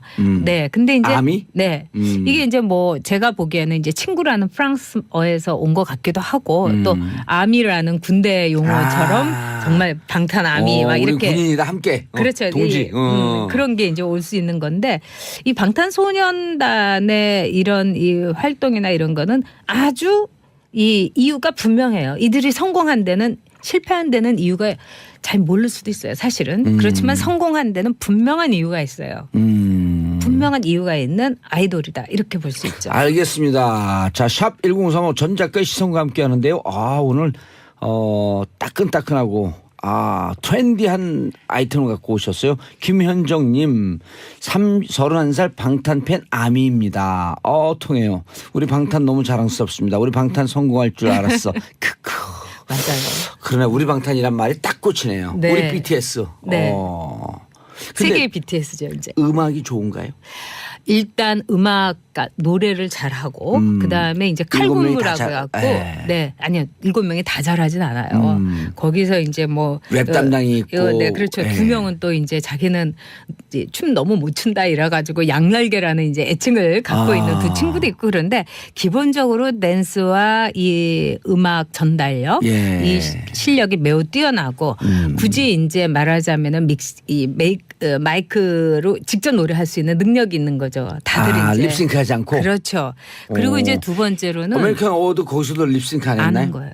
와, 네. 근데 립싱크한 것처럼 깔끔하게 나와요. 그러니까요. 그 얼마나 긴장했겠어요. 그리고 그 댄스를 하면서. 그러니까요. 그래서 굉장히 실력 있는 아이돌이다. 그러니까 피나는 이제 노력을 한 거죠. 댄스를 하는데 이 호흡 소리 하나도 안 들려요. 네. 그래서 저기 가서도 립싱크를 돌렸나? 네. 저는 조금 아쉬운 게 그 DNA가 물론 이제 그 AMA 수상곡이긴 하지만 제가 좋아하는 노래들을 했으면 더 방탄스러움이 살았을 거다 이런 아쉬움은 있지만은 방탄의 다른 노래. 네, 굉장히 좋은 노래들이 많아요. 또 이제 거기서도 호응이 있지만 완전히 그 AMA를 그냥 뒤집어 놓을 수도 있는 뭐 반쯤은 뒤집어 놓았지만은 확실하게 뒤집어 놓을 수 있는 모르는 사람조차도 그런 노래가 있는데 일단은 노래와 춤에 매우 출중함이 있고 두 번째는 이들이 그 쓴 그 가사가 10대의 정서와 20대는 물론이고 우리 같은 이제 중년 세대까지도 관통할 수 있는 간절함, 절실함 그리고 진중함이 있어요. 가사를 직접 썼나요? 거의 직접 썼어요. 오호. 그리고 뭐 예를 들면은 이제 아주 그 거의 팔도에서 다 모였어요. 전라도도 있고 전학가, 뭐 흑수저 아이돌, 자영업 네. 아이돌. 이게 가슴에 딱 와요. 그래요. 예. 예.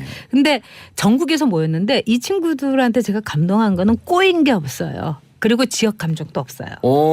그래서 저는 요즘 들어서는 우리나라의 미래에 대해서 굉장히 걱정스러웠고 우려가 돼요. 여러 가지로 인구도 그렇고 북핵 문제도 그렇고. 근데 이 친구들을 보면 잘할 수 있지 않아? 우리나라 굉장히 잘 될 수도 있어 하는 워낙 뛰어난 민족성이 있으니까. 뭐 그렇다기보다는 이들과 젊은 친구들이 우리 생각보다는 괜찮게 자랐고 미래가 있다 이런 생각이 들고요. 네. 세 번째로는 뭐냐면 멤버 한 사람 한 사람이 굉장히 그 소탈한 인성과 그다음에 뛰어난 능력을 갖고 있어요. 제가 보기엔 능력이 있어요. 인성과 능력을 네. 갖고 있다. 그다음에 네 번째는 SNS 마케팅을 아주 100% 200% 정도 활용해가지고 네. 오늘에 이르렀다. 이거는 많은 우리 기업들도 한번 눈여겨볼 만한 거예요.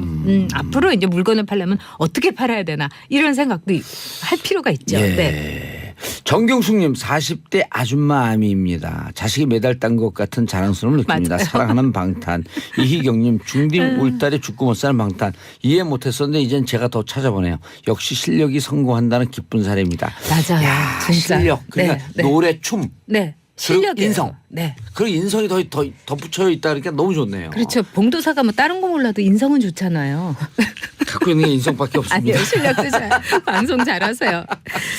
근데 이제 이 친구들이 예. SNS를 참 활용을 잘해요. 예. 그리고 이제 뭐 여러 가지로 그때그때 따라서 그냥 이 1인 카메라 핸드폰으로 이제 휴대폰으로 사진 찍어갖고 그냥 올리고 뭐 우리 같이 놀고 있어요. 이래서 나 지금 뭐 예를 들면 짜장면 먹어요. 그거 올리고 그러면 그거 보고 또 막 그냥 열광하는 거예요. 그 친구들은. 너무 소탈한 모습에 그렇죠. 있는 그대로. 그렇죠. 리얼 네. 다큐를 날마다 찍네 자기들이. 아니 날마다가 아니라 거의 뭐 어떤 때 30분마다 찍어요. 오호. 근데 정치인들 중에 SNS 네. 잘하는 사람 있잖아요. 트윗. 트럼프. 네. 싫어요. 나는 저도, 트럼프가 싫어요. 그러고 선언했어요. 뭐 좋아하는 사람 별로 없길 할 텐데 저도 트럼프가 대통령이 될 줄 몰랐어요. 전 사실 그런 거 굉장히 잘 맞추는 사람 중에 하나인데. 전 작가님도 블로그 열심히 네. 하시잖아요. 그것도 네. SNS인데. 그렇죠. 뭐 페북하고 근데 트위터는 안 해요. 근데 트럼프 같은 경우가 왜 미국 대통령이 됐는가?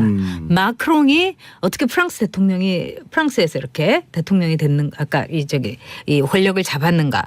또 방탄이 어떻게 세계의 BTS가 됐는가? 이 모든 것을 엮어주는 하나의 이 원인 분석 아주 정확한 이유를 우리가 또 될 수가 있어요. 아, 그 연결되는 키워드가 있다. 그렇죠. 전에 같으면 될 수 있겠어요? 못 되죠. 트럼프가 대통령 된 것도 사실 기적 중에 하나예요. 그렇죠. 방탄도 마찬가지고. 방탄은 세계적으로 이렇게 알리려면 어마어마한 광고비를 쏟아붓고도 물론이죠. 안 됐겠죠. 그렇죠. 옛날 같으면. 근데 지금은 되는 거예요. 근데 왜 지금 되느냐. 여기에 대해서 이 한 미국의 이제 심리학자가 분석을 한 게 있어요. 제가 그 이름을 지금 까먹었는데 예. 그냥 그래도 내용은 안 까먹었으니까 그러네. 확실히 말씀드릴게요. 첫째는 뭐냐면은 disintermediate 시대다. 그러니까 중간 과정이 없어진 시대다 이거예요. 옛날 같으면 방탄이 뜨거나 이러려면은 중간에 뭐 엔터테인먼트 대형 엔터테인먼트라든가 그 브로커라든가 내지는 언론이 끼고서 소개를 해줘야 되는 거예요. 트럼프도 마찬가지죠. 예? 근데 트럼프가 그렇게 부자인데 TV 광고 거의 안 했잖아요. 자기가 하도 화제를 생성해갖고 그걸로 사람들의 주목을 끈 거예요. 실제로 선거에서 광고비가 힐러리의 8분의 1인가밖에 안 썼어요. 홍보 비용을. 바로 그러니까 트럼프가 난 사람이라는 얘기예요. 우리가 싫든 좋든 간에. 이건 뭐냐면 이 시대의 성향을 관통한 거예요. 즉 중간 과정이 생략된 시대다. 중간에 이어지는 중메인이 예. 없어진 시대다 이거예요. 그걸 방탄도 이용을 한 거죠. 유튜브를 통해서. 직접 직거래를 한 거예요. 세계의 유저들하고요. 예. 그다음에 이제 두 번째로 이분이 이제 why 트럼프, why 마크롱 이러면서 뭐라고 하냐면 매우 사적인 교감을 했다는 거예요. 바로 옆에 있는 사람처럼. 그렇죠. 그렇기도 하고 또 미국의 유권자들도 그동안은 대중 속의 한 사람으로서 트럼프를 봤는데 트럼프하고 트윗을 하고 1대1로 그러니까 하는 것 같다. 1대1로 되고 그동안 미웠던 것도 트럼프가 트윗하면서 나하고 1대1로 뭐 가끔 가다가 좋아요도 눌러주고 막 이러면은 이해가 되는 거예요. 트럼프도 이뻐지기 시작하고 아 귀여운데 예. 미워할 수 없는데 이렇게 된 거예요. 예. 그러니까 방탄도 철저하게 1대1로 세계의 유저들하고 교감을 한 거죠. 6122님 봉도사님 작년에 중학생 우리 딸에게 생일 선물로 방탄 공연 거금을 들여서 제일 앞자리 A석 사줬나 보네요. 거금을 들여서 제일 앞자리 잡아줬는데 방탄하고 악수하고 왔다고 한 달 동안 저랑 손도 안 잡았어요. 이게 현상이에요. 야 놀라운데요. 네, 놀랍죠. 저도 전 작가님 말씀 들으면서 보내준 동영상을 이제 몇 번 보고 네. 유튜브에서 좀 찾아보고 네. 그런데 대단한 신드롬이더라고요. 저는 이게 신드롬이 아니라고 생각해요. 그래요? 쌓이는 신드롬이었어요. 굉장히 그 독특하고 아주 그 익조틱하고 네. 그다음에 이러면서 우리가 눈을 둥그렇게 뜨고 싸이의 이제 강남 스타일을 막 따라도 하고 재밌었죠. 예. 재밌는 거예요. 근데 싸이한테는 어떤 특정한 한국적인 정서, 뭐 B급 정서 이런 게 있어서 그것이 관통된 거 예. 아니겠어요. 그런데 이제 방탄의 경우는 제가 볼 때는 어떤 음악이라는 또 소통이라는 보편성을 방탄은 가지고 있어요. 그래서 방탄은 단발성이 아니라 매우 꾸준히 한다. 오랫동안 장기적인 팬덤을 갖고 더욱더 확장할 거다. 저는 이렇게 봅니다. 방탄 포에버인데 근데 네. 저 이제 오늘 말씀 듣는 중에 다른 가수하고 이렇게 비교하면서 네. 제가 또 가까이서 본 가수들이 꽤 있거든요. 네, 네. 그분들이 간혹 결여되는 게 뭐냐면 능력으로 네. 승부한다라고 하는 것에 꽂혀 있는 나머지 인성 부분을 소홀히 하는 경우가 많아요.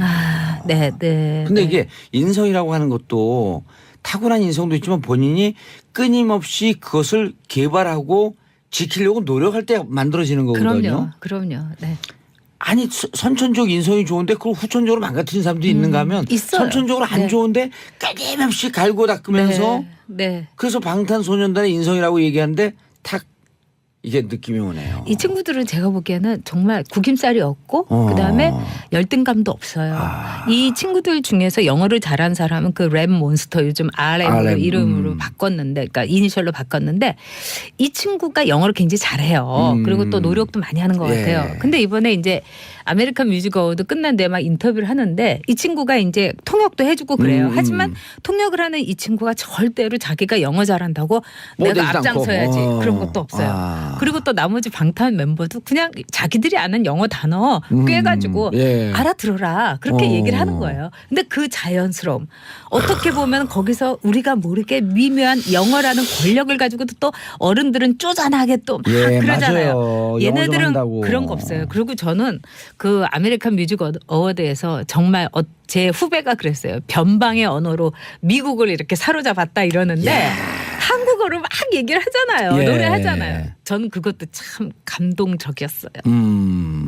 알겠습니다. 저도 방탄 아미가 될 것 같아요. 자, 전 작가님. 네. 너무 빨리 끝나면 안 되는데. 어쨌든 이게 우리 사회에 어마어마한 지금 그 충격을 주고 있어요. 그렇죠. 예, 그래서 미래 희망으로 오고 있다. 드디어 이제 한국이 명실상부한 선진국이 됐다는 생각이 들었어요. 저는. 예. 즉 우리나라의 경제력, 하드 파워와 방탄의 문화 파워. 소프트 파워. 여기서 우리가 이제 스마트 파워로만 가면 됩니다. 알겠습니다. 전 작가님 인사하시고요. 네, 오늘 방탄소년단 이야기를 하면서 예. 저도 저희 아들을 떠올렸어요. 우리 아들도 이제 미래가 있고 예. 그다음에 수능도 이제 수많은 선택 중에 하나가 되는 알겠습니다. 그런 다양화의 새해로 가는 게 아닌가 싶어요. 알겠습니다. 저는 마지막으로 전 작가님이 추천한 방탄소년단 노래 피땀 눈물 들으면서 물러가겠습니다. 내일은 토요일, 내일 금요일이죠. 내일 10시 5분에 다시 찾아뵙겠습니다. 평화를 사랑하는 대한민국 국민 여러분 감사합니다. 땡큐 피스 코리아 피땀 눈물. 합니다. 그 취업 여기에- 통계 발견되면 외국 같은 경우는 선진국 같은 경우는 취업 취소 아니에요. 그러니까 그렇죠. 절대 청탁 못하는 거예요. 그럼요. 그래서 특히나 여기에 정치인들이 좀 개입돼 있어서 좀 소극적인 거 아니냐라는 국민 시선이 있거든요. 예. 이런 때일수록 좀 더 맞아요. 바짝 나서야 할 것 같습니다. 예. 참 이게 아니 취업 준비하고 있었던 그 취준생들 이 얘기 나올 때마다 아주 그냥 그날 하루 공부 되겠어요? 열 받아갖고. 열 받고 가슴도 찢어지죠. 예. 네. 도대체 그리고 이렇게 해놓고 이런 거예요. 낙장 불입입니다. 어쩔 수 없어요. 취업은 됐어요. 부정으로 돌아도 취업은 취업이다. 옛날에 그 전두환 그 군사 독재 정권 5.18 광주항쟁 끝나고 난 다음에 법정에서 그런 얘기 한 적 있잖아요. 그 신한국당 국회의원 된 사람이니까 나중에 그렇죠. 성공한 쿠데타는 처벌할 수 없다. 예. 취업이 이미 됐기 때문에 불법 청탁은 처벌할 수 없다. 이런 거 제도 고쳐야 되잖아요. 그러라고 국회 만들어준 거 아니에요? 제도 고쳐야죠. 그리고 아까 말씀하셨지만 취업 준비하는 취준생들만 말씀하셨는데 예. 실제로 취준생을 둔 부모들도 마음이 그러면 더 그럼요. 아파요. 더 아프죠. 더 네. 아파 본인들보다. 예예. 예. 또 부모님 마음 아픈 얘기는 또 나오네. 왜 이래 이 오늘 기사들이. 오늘 보도가 좀 그렇네요. 예. 이거 누가 고른 거예요 기사? 제가 어떻게 하다 보니까 골랐는데요. 우리 PD들이 고른 거 안 할 같은데? 수가 없어서 제가 골랐습니다. 다음도 예. 안 할 수가 없네요. 중요한 뉴스니까 한 거죠? 예예예. 진행할까요? 예. 세월호 선체를 수색해온 해양수산부 현장 수습본부가 미수습자들의 연결식을 하루 앞둔 17일입니다. 손목뼈가 한 점 발견됐는데요. 이것을 유가족한테 알리지 않았던 것으로 확인이 됐습니다. 왜 그랬대요? 근데 오늘 아침인지 어젠지 그 이낙연 총리가 사과하는 사진이 나오긴 하던데 왜 예. 그랬대요? 근데 이낙연 총리뿐만 아니라 김영춘 장관도 그렇고요. 예. 이 사과를 즉각적으로 김영춘 하긴 장관이 했는데요. 해수부 장관인가요? 예. 근데 근데 왜 그랬대? 왜 진짜로? 지금까지 알려진 바로는 당시에 김현태 수습본부 부본부장이 내가 책임지겠다라고 하면서 현장을 막았다고 그래요. 김현태요? 예.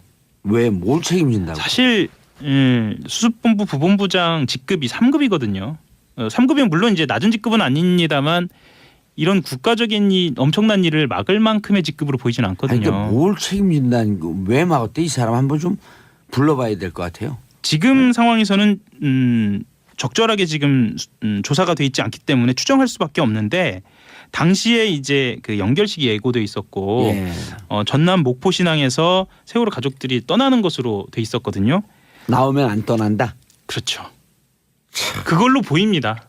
추정이 돼서 그래서 또 좀 나오면 안 떠나서 수습하기가 편하고 이제 공무원들 편해진다. 그렇게 추정이 되는데 왜 그렇게 추정이 되냐면요. 실제로 이것을 이 사실을 알린 게 연결식 행사가 마무리된 직후에 알린 거거든요. 그래서 그건 누가 알렸어요? 공무원이? 예, 그렇죠. 그리고 내부 고발자에 아니면 정식으로 알린 거예요? 정식으로 알린 겁니다. 그리고 당시 추가 유해가 발견됐다는 사실은 수습본부 본부장 이름을 얘기할 것 같습니다. 이철조 본부장 예. 그리고 김초롱 수습반장 등 수습본부 쪽 소수 관계자들만 공유를 하고 있었어요. 그러니까 책임은 수습본부 부본부장이 지겠다라고 했지만 사실 본부장까지 알고 있었던 알고 것으로. 있었고. 예. 이거 그래서- 첫째 조사였고 이건 문책사항 아니에요? 문책 사항입니다. 예. 그리고 대통령이 이미 지시를 했기 징계사항이죠. 예. 때문에요. 이거는 뭐라고 지시했어요? 철저히 조사하라. 그렇죠. 유감 표명했고요. 그래서 아까 말씀하신 그 법원에서 김관진 장관이 풀려난 상황뿐만 아니라 예. 이것 또한 쉽게 이해할 수 없는 예. 그러니까 적폐 세력들의 저항으로 볼 수밖에 없습니다. 그렇게밖에 볼 수 없어요. 끝났어요. 인사하세요. 한겨레 하호영 기자였습니다. 예, 오선영 정말 이해가 가지도 않네요. 유가족 분들 두 번 죽이는 일이네요. 알겠습니다. 저는 광고 듣고 2부 아빠 뉴스로 돌아오겠습니다. 채널 고정해 주십시오. 정봉재 정치쇼 2부 순서 들어가겠습니다. 자, 남자들이 욱시글거리는 아빠들의 왕수다. 아빠 뉴스 정인설 한국경제신문 기자 자리하셨습니다. 안녕하세요, 정인설입니다. 예, 오늘 반갑죠. 네, 어제가 소설이었나요? 그랬던 것 예, 같습니다. 어제가 소설이고 오늘 설설 기자네 사람들이 눈이 오니까. 다들 제 이름 들으면 눈사람인 줄 알아요. 예. 인설이라고 해서. 아, 인설. 사람인 줄 알았더니 눈사람이었다. 그러네요. 예. 사람인자의 눈설자. 아, 그러니까 눈사람. 눈사람처럼 생겼어요. 눈이 두 개 있는 거 보니까. 나 이제 자, 그리고 손소 변호사님. 네, 안녕하세요. 예, 자리하셨습니다. 자, 고현중이에요? 표자로 보이지? 노안이 왔나? 고현중 기자 고현중 만평자까지 네, 안녕하세요. 고현중입니다. 예. 자, 샵 1035 문자 보내주시기 바라겠습니다. 9025님, 여긴 천안인데 첫눈이 퐁퐁 내려요. 3620 여기다 님자를 붙이면 안 되네. 그렇죠. 번호 핸드폰에다 님자 붙이는 거 아니야? 그렇죠. 3620 소유자님. 쓰시는 분. 네. 쓰시는 네, 님. 3620으로 문자 보내신 분. 이 커피 나오셨습니다하고 같은 거죠. 너무 그렇죠. 커피 나오셨습니다. 그런 사람이 3620 봉도사님 여기는 뿅택 눈이 펑펑 내려요. 모두 다 안전운전하세요. 감사합니다. 최수진님 이럴 때는 이제 그렇죠. 최수진님 오늘 수지 맞으셨나? 오늘 이사하는 날인데 눈이 오네 일하면서 절망 중입니다. 왜요? 눈이 오니까 미끄럽고 불편할까 봐. 이사하기 힘들죠. 힘들구나. 김충식님 여기 부천 햇빛 쨍쨍해요. 저도 눈 보고 싶어요. 거울 보세요. 그럼 눈 보여요. 오늘 좀 심하네요. 그렇네요. 네. 거울 보시면 내 눈이 보여요. 아하, 아빠들 왕수다. 근데 오늘 화가 나갔고요. 왜요? 김관진 김관진 그리고 저거 뭐예요? 아까 이민호 군의 죽음. 제주의 예. 현장 실습 갔던 친구요. 예. 아유 속상해갖고 첫 번째 뉴스 정인눈 기자님. 네.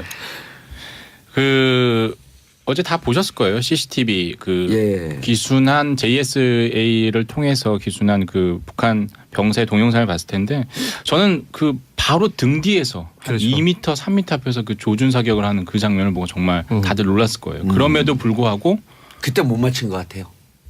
뭐 관통은 안 했겠죠. 아마 권총을 쏴본 분들은 아실 텐데 권총 사격이 정말 어렵습니다. 권총 사기가 5m 앞에서도 못 맞춰요. 정말 못 맞춰요. 근데 이제 나중에 그 AK 소총을 들고 있었던 엎드려 쏴를 했던 그 추격조 같은 경우는 좀 약간 늦게 합류를 했었고 그게 권총으로 다 맞은 거죠? 다 AK 소총도 같이 있습니다. AK 소총 탄알도 나왔어요? 맞습니다. 야, AK 소총을 맞고 사는 거예요? 그렇죠. 어깨 그리고 복부 대여섯 발 정도를 맞았다라고 하잖아요. 또 거기 그 지점에 AK 소총 반입이 가능한가요? 거기 정전협정에는 자동 소총은 소유를 금지하게 돼 있어요. 근데 이제 자동으로 AK 소총 같은 만드는군요. 경우는 반자동 기능까지 있어요. 아. 근데 또 대부분 남이든 북이든 다 자동 소총을 다 가지고 있답니다. 근데 이제 만일에 대비해서 그때 네. 한 10여 명이 또 증원 병력이 왔잖아요. 예. 그렇죠. 그런 다 병력들은 자동소총을- 다만 자동 소총일 겁니다. 아니, 기관총. 아니 거기서 그 동영상 화면상에서도 AK 소총인데 먼저 있던 것과 좀 형태가 틀려요. 맞습니다. 거의 예. 기관총 같은 형태예요. 요새 사실 그 자동이 아닌 소총 찾기가 더 힘들 거예요. 그 예. 이게 지금 상박, 그러니까 우리 흔히 말하는 알통 쪽은 관통을 당했다 그러고, 예. 그리고 등 뒤쪽에서 맞아서 겨드랑이 쪽으로 이제 또 사입하고 그렇대. 사출이 이게 사이즈가 다르잖아요. 틀리잖아요. 그래서 예. 그 겨드랑이 쪽은 아예 터졌다 그러고 그 등 가운데로 들어간 부분은 장기를 아예 휘저어놨다 그러는 거 보니까 이게 소총이 맞는 것 같습니다. 네. 소총으로 맞았네. 장기 휘저 나왔으면 그 권총 탄환은 그렇게 못 하거든요. 그렇죠. 그렇죠. 예. 그래도 뭐 그 함께 나왔다라고 하고요. 이제 그 다행히 북한군 기순한 북한군 병사는 회복이 되게 빨라서 소녀시대의 질을 듣고 그렇게 좋아했다라고 합니다. 이국적 그 교수의 표현에 따르면은 이런 표현을 잠깐 하더라고요. 특수 훈련을 받아서 아주 강인하다. 25세 예. 건장한 청년이고 미남이다 이렇게까지 네. 얘기를 하더라고요. 예. 그러니까 그 판문점 근처에서 그 운전병이라고 할지라도 훈련을 강도 높게 받은 친구 같아요. 그렇습니다. 뭐 운전병을 추정을 하고 있는 거죠 지금. 그리고 이제 자기도 운전했습니다라고 하는 얘기를 했다 그러잖아요. 맞습니다. 예. 근데 그 아주 긴 거리에 그 오는 그 동영상을 왜 이제서 공개했냐. 여러 민감한 예민한 부분이 있어서 그렇겠죠. 그렇습니다. 이게 2번 연기한 끝에 예. 어제 공개를 했거든요. 작전상 보안상 이렇게 뭐 좀 안 보여야 될 부분도 있고 그리고 국민들이 되게 궁금해하는 거 어디까지 공개할 것인가. 예. 6분 57초였는데 이것도 자르는 것도 그렇겠죠. 편집 기술도 정말 그러니까 우리 어떤 그 작전이 노출되지 않는 범위 내에서 다 공개한 거거든요. 그래서 저는 어제 놀라운 게 저쪽에서부터 차가 전속력으로 달려오잖아요. 엄청 빠른 속도로 중간에 본 다른 그 북한군 병사들이 튀어나오면서 뒤를 쫓아오고 그래. 그렇죠. 그냥 맨발로. 근데 그거를 계속 추적을 하고 있었다라고 하는 게 그 CCTV를 인위적으로 조작하는 게 느껴지잖아요. 수동 조작했다라고 하는 걸 인정했잖아요. 그러니까 어마어마한 정보력인 거예요. 그 안에를 진짜 이 개미 한 마리 그 어떻게 다니나 하고 샅샅이 조사하고 있었던 다 거지. 둘러보고 있는 거죠. 예. 계속 그걸 보고 있는 그런 병력도 있을 것 같아요. 그렇죠. 어. 그 그렇죠. 인물을 띄고 당연히 있는 있죠. 교대로 하면서. 아니 그러니까 예를 들어 우리 지금 그 보는 라디오로 우리 청취자분들 우리 보잖아요. 이제 시청자분들이 이런 거랑 똑같은 거예요. 우리가 뭐 하는지 다 알고 있잖아요. 네. 부끄럽네요. 안녕하세요. 아니 우리가 더 부끄러워. 모자 이상하게 쓰고 헬멧을 쓰려면 제대로 쓰고 네. 또 모자는 5년 전에 산 모자니까 그 썩지 않았어요 아직? 네, 괜찮아요. 한 2번 빨았어요. 우리가 어디까지 뭘 얘기하다 여기까지 왔죠? 그 공개가 너무 늦은 거 아니냐. 아 공개. 이렇게 뜸을 들였냐. 예. 왜 뜸을 들였냐? 그래도 뭐 그동안 궁금해했던 게 한 2가지였던 것 같아요. 이제 북한군이 넘어왔냐. 그리고 넘어왔다 싹 들어가더라고요. 예, 그 거기를 아는 거잖아요. 알죠. 본인이 알죠. 당황해서 네. 와 보니까 넘었네라고 당황해서 황급히 다시 뒤돌아가더라고요. 돌아갔죠. 진짜 황급히 느껴지더라고요, 정말. 네. 내가 국어책에서 황급이라고 하는 표현을 배우고 네. 아 저게 황급이구나라고 하는 걸 네. 체감한 게 어제 처음이었어요. 진짜 황급 이러다가 황급히. 오 그러더니 또 한 번 슬쩍 네. 돌아보더라고 진짜 넘었는지. 그러니까 자기가 넘었는지 안 넘었는지를 확인하는 거잖아요. 예. 그죠? 그 군사분 개선이 정확하게 나 있지가 않거든요. 그러니까 서로 대략 그어진 게 아니라서. 전봇대와 옆에 있는 건물 그 사이 정도로 그걸 보이는데 기계적으로 알고 있었던 것 같아요. 그게 있었고 그다음에 이제 남쪽을 향해서 예. 총탄을 쏜 것 이게 정전협정 위반이었다는 위반이죠. 거죠. 예. 아주 여실히 드러났죠. 어제 영상으로. 그렇죠. 그리고 이제 우리 측 JS 대대장이 그 북한군 병사를 같이 구출해 오는데 작전에 합류를 했냐 안 했냐, 즉 포복을 같이 했냐 안 했냐 이것도 상당히 논란이었는데 그게 우리들끼리 우리들끼리 논란이었었는데 논란이었죠. 정말 이 온라인에서 군 전문가들 얘기 들어보면요. 3인조일 때 얼마 4인조일 때 얼마 이렇게 하고 이건 논란의 거리가 안 되는 거예요. 군에 갔다 온 사람이면. 아니 3명이 달겨갔다가 어디서 그 총탄 날아올 줄 모르는데 들어가면은 어머해이죠.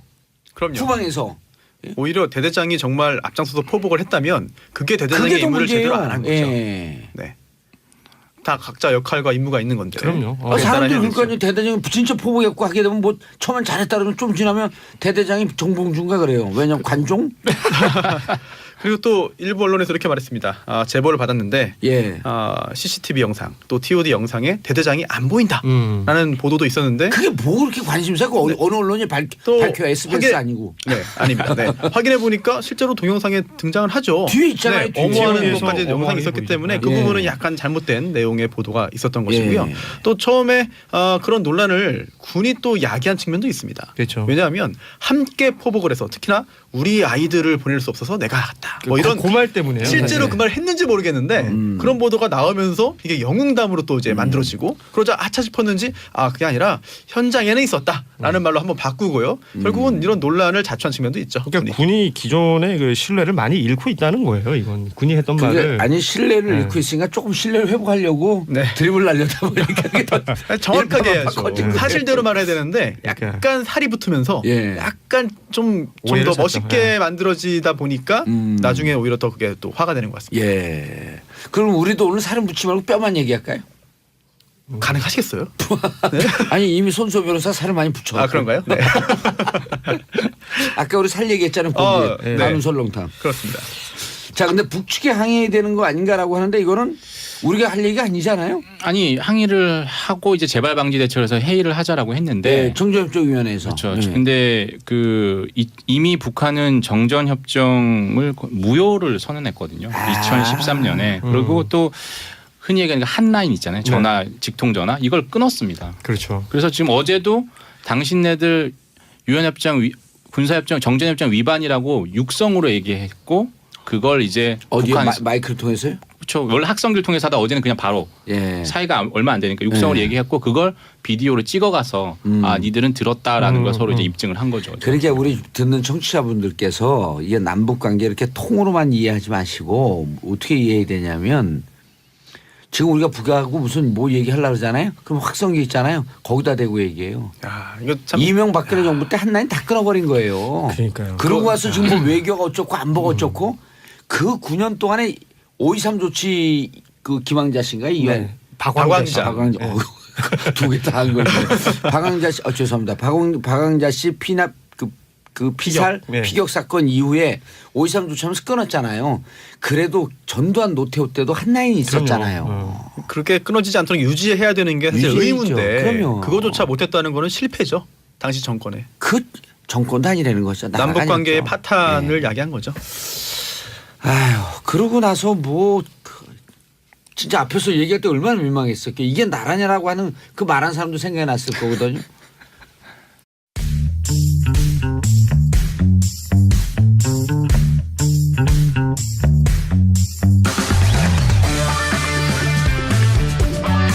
정봉주의 정치 쇼. 안녕하세요. 시대의 양심 마성의 중독성 대체 불가 정봉주의 정치쇼 정봉주입니다.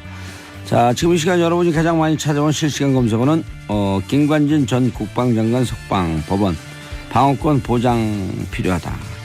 자 대만에 지진 났습니다. 환태평양 불레고리죠. 규모 5.5 꽤 큰 강도의 지진 났고요. 자 수능 시간표 날씨 검색어에 수능 한파 눈비 예보하고 있습니다. 이 중에 봉도사가 고른 오늘의 실시간 검색어는 김관진일 것 같지만 수능 시간표입니다. 자 수능 보는 학생들 지금 이 방송 들을 수 없겠지만요. 부모님들은 듣고 계시겠죠. 마음속으로 격려해 주시고요. 성적이 조금 못 나와도 격려, 잘 나와도 격려. 자 귀한 잘 보든 못 보든 귀한 우리의 아들 딸 대한민국 아들 딸입니다. 자 그런데 눈 예보죠.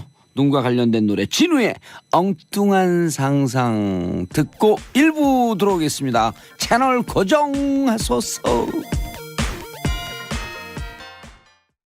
예, 여진 다행이에요. 지금 시험 끝날 때까지 예. 땅의 신이시여 고정하소서. 진짜 절대 안 됩니다. 예. 자 김관진 구속 11일 만에 석방. 오늘 실시간 검색어가 김관진일 정도로 그만큼 관심이 많죠. 우리가 이따가 아빠 뉴스에서도 다루긴 할 텐데 예. 자 김관진을 향한 칼날이 어쨌든 부러졌다. 휘어졌다. 예. 끝이 휘어졌으면 그 다음 순서를 지를 수 없게 됐다. 제가 여기 처음 그 방송에 나와서 드렸던 말씀인데 그 MB 그러니까 임관빈, 그렇죠. 이명박 대통령 전 대통령까지 가려면 김관진, 그렇죠. 김태효. 예, 단계가 있는데 예. 결정적인 고리 중에 하나가 김관진 장관입니다. 예. 네. 그리고 김태효 요즘 추가로 이제 또 이동관도 가능성이 있다. 그렇죠. 근데 김태효 이동관을 건너뛰기가 어려워졌다. 그렇죠. 이명박 포토라인 세우기가 어려워졌다. 적폐청산이라는 것이 얼마나 어려운 것인가를 보여주는 단적인 예입니다. 우리 사회 내부에 강력히 존재하고 있는 안반과도 같은 수구 기득권 저항 세력들. 그 말도 그렇게 속삭이면서 하시나요? 그럼요. 예. 비장하잖아요. 알겠습니다. 몸에 비장이 상하면 다칩니다. 조심하십시오. 예. 예. 아 진짜 그 이제 MB 포토라인 초읽기에 들어갔다라고 봤다가 구속적 부심. 이게 보통 구속적 부심으로 나오는 경우는 10,000건 중에 한 건이 있을까 말까 하지 않아요? 매우 드물죠. 0.01%? 0.01 정도는 더 되고요. 예, 조금 더 되겠죠. 예, 한 10% 정도 되는 걸로 저는 알고 10%까지는 안 있는데요. 될 거예요. 예, 예, 뭐 예. 통계는 정확히 모릅니다만 예. 정치적 사건을 구속적 부심으로 풀어줬다. 이것은 세력 간의 싸움에서 밀렸다 이렇게 보는 게 맞죠. 사법부에 대해서 이렇게 세력 싸움이다라고 얘기하기는 조금 민망하긴 하지만 아니요, 민망하지 않아요. 세력 그런가요? 싸움이라고 봐야 돼요. 최소한의 공정성을 좀 지켜주기를 좀 바라는 마음이 예, 있습니다. 한결의 공정성을 지켜야죠. 예, 아니 그쪽으로 또 튑니까? 예, 네. 알겠습니다. 공정성을 지키고 있습니다. 예, 예. 최선을 다하고 있습니다. 예. 자, 다음 뉴스. 수능 고3 또 다른 고3 이야기. 아 어제 촛불 들고 학생들 많이 나왔죠 거리에. 특성화고 실습생 이민호 군의 죽음. 이민호 군 이야기가 예. 하나둘씩 알려지면서 정말 안타깝기 그지 없는데요. 원래 특성화고 진학을 할 때 부모님 몰래 진학을 했다고 그래요. 왜요? 이게 뭐냐면 부모님 건강을 걱정해서 빨리 취업을 해서 아 부모님 도와주겠다. 예, 도와드려야겠다. 그래서 실제로 현장 실습을 해서 한 달에 250만 원을 받았는데요. 그게 오, 그냥 꽤 받은 게 아니에요. 많이- 꽤 많이 받았다고 생각이 예, 드시죠. 예. 실습인데 그게 아니라 주말 근무랑 특근까지 다 한 거예요. 그러니까 쉴 새 없이. 부모님 위해서. 예. 그래서 그 중에 100만 원은 부모님 생활비로 드리고 그 중에 100만 원은 저축까지 하고 그래서 50만 원으로 본인이 생활비를 사용하려고 했는데 그 50만 원을 사용하지도 못하고 첫 달에 일했나요? 그렇죠. 그렇게 돼서 아, 참 가정이 어렵다 보니까 예. 뭐 친구들하고 어울리는 것도 좀 자제할 정도로 착한 아이였다라는 이야기를 하기도 하고요. 그리고 이전에도 고인이 작업장에서 기계를 고치다가 떨어져서 갈비뼈를 다친 적도 있었다라는 이야기도 좀 들리고요. 그럼에도 불구하고 아주 성실하게 직장에 나갔다고 그래요. 그리고 지금 현장 상황도 좀 속속 전해지고 있습니다. 예. 현장 상황 속속 전해지고 있는데요. 원래대로라면 규정상 현장 실습을 지도할 능력을 갖춘 담당자를 배치하고 예. 그 옆에 누군가가 있어야 한다라는 규정이 있는데요. CCTV가 공개가 됐죠. 예. 그런데 현장에 혼자 있었고요. 상당 기간 동안 혼자 고통 속에 그렇게 일부에 실려간 모습까지 공개가 됐습니다. 좀 안타까운 사연이죠. 말하자면 다른 고3 이야기입니다. 지금 수능을 치르고 있는 고3 학생들도 있지만요. 그리고 오늘 또 마침 생일입니다. 또 아휴. 예, 생일입니다. 그래서 오늘 제주시청 앞에서 추모문화제도 아마 열릴 예정입니다. 예. 아 이게 뭐 그 이렇게 실습 나가는 학생들 여기뿐만 아니라 또 어제 그제도 저희가 소개를 해줬는데 너무 과로에 힘이 들어갔고 스스로 목숨을 끊은 친구들, 실적을 못 올려서 목숨을 끊은 친구들도 있고. 대체로 아마 근무 시간 외에 예. 야간 근무랑 주말 근무까지 하는 것으로 알려졌습니다. 이건 철저하게 좀 조사가 필요한 대목입니다. 이 막 사회에 첫발 들이기도 전에 예. 꽃이 피어보기도 전에 이렇게 우리 곁을 떠난 이런 그 좀 이런 거 보고 정치인과 그 우리 정부 정말 반성해야 되는데 무슨 국회에서도 이런 다루거나 이런 움직임이 지금 없죠. 국회는 지금 없고요. 일단 예. 대책위원회가 꾸려져 있고 국회도 곧 나설 것으로 보입니다. 그리고 나서야 하고요. 예. 당연히 그래야 할 것 같고요. 제주 지역의 국회의원이 세 분 다 민주당 출신들 아닌가요? 맞습니다. 예. 맞고요. 실제로 제주도 내에서는 21개 시민단체가 공동 대책위원회를 꾸리기도 했고요. 예. 좀 발빠르게 움직이고 있는 것으로 그렇게 보이고 있습니다. 시민사회운동단체도 움직여야 되지만 정치권이 움직여줘야죠. 정치권이 움직여야 실효적인 대책이 나오죠. 그럼요. 예. 하하, 손흥 아침부터 가슴에 피눈물이 나네요. 손흥경님 어떡해요. 그리 효자들인데 피도 못하고 마음 아픕니다. 8672님 노동 현장에는 노동만 있을 뿐 노동자는 없습니다. 사람은 없다는 말이죠. 사람다운 사람이 먼저다. 대통령의 말씀인데 여전히 사람은 없다. 아유 가슴이 아픕니다. 정치권이 좀 적극적으로 빠르게 나섰으면 좋겠어요. 그렇죠? 네. 네. 알겠습니다. 다음 뉴스요. 예, 강원랜드 이야기를 좀 할까요? 예. 대표적으로 청탁받아 취업시킨 이것 때문에 굉장히 공분을 산 기업인데요. 예. 이 강원랜드의 채용 청탁으로 공채가 진행된 사실이 이명박 정권 때도 있었다라는 보도가 나왔어요. 한겨레가 확보한 자료인데요. 2008년도 강원랜드 채용 자료를 보니까요. 그해 7월에서 8월 서비스 딜러 부문 공채에서 채용한 200명 예. 각각 100명씩입니다. 가운데 50%가 내 외부 청탁자와 연결된 것으로 인사팀이 분류했어요. 그러니까 간단하게 설명을 드리면요. 100명은 공채로 뽑고 나머지 50명은 이미 청탁. 그렇죠. 결정이 된 겁니다. 경쟁률을 보면은 청탁 대상자 경쟁률은 2대1 정도고요. 일반 응시자는 10대 1을 넘어섰습니다. 그래서 청탁자로 이름 올린 사람들도 한번 보면은요. 18대 한 의원이 있고요. 시군 단체장이 있고요. 또 지역 언론사, 경찰, 강원랜드 사회이사 등이 좀 포함되어 있고요. 심지어는 중앙부처 고위 관료도 있고 새누리당 당협위원장, 당신은 한나라당이죠. 예. 이렇게 청탁한 것으로 분류가 돼 있습니다. 실제로 수능 봐서 대학 가고 예. 대학 가서 취업을 또 졸업해서 하게 되잖아요. 예. 정말 이런 아까도 말씀드렸지만 이 노동 환경뿐만 아니라 이 취업과 관련된 공정성은 반드시 지켜져야 하는 이것도 좀 자세하게 좀 들여다봐야 하는 문제입니다. 그렇죠. 예. 아니 근데 나라가 어떻게 이 모양으로 만들고 한 9년을 그렇게 운영하도 그 정점에 있는 사람 포토라인에 하나 못 세우고 이게 무슨 나라예요? 나라다운 나라라고 대통령이 얘기했는데 법원도 그래 검찰도 그래 그냥 어떻게든 자기들 그 세력 싸움에만 골두에 있어갖고 몰두에 있어갖고 그렇죠? 예, 아까 말씀하셨지만 그 노동 현장에 대한 그 정치권의 각성도 말씀하셨는데요. 이 강원랜드를 포함해서 이 취업 청탁과 관련된 것도 정치권에서 좀 나서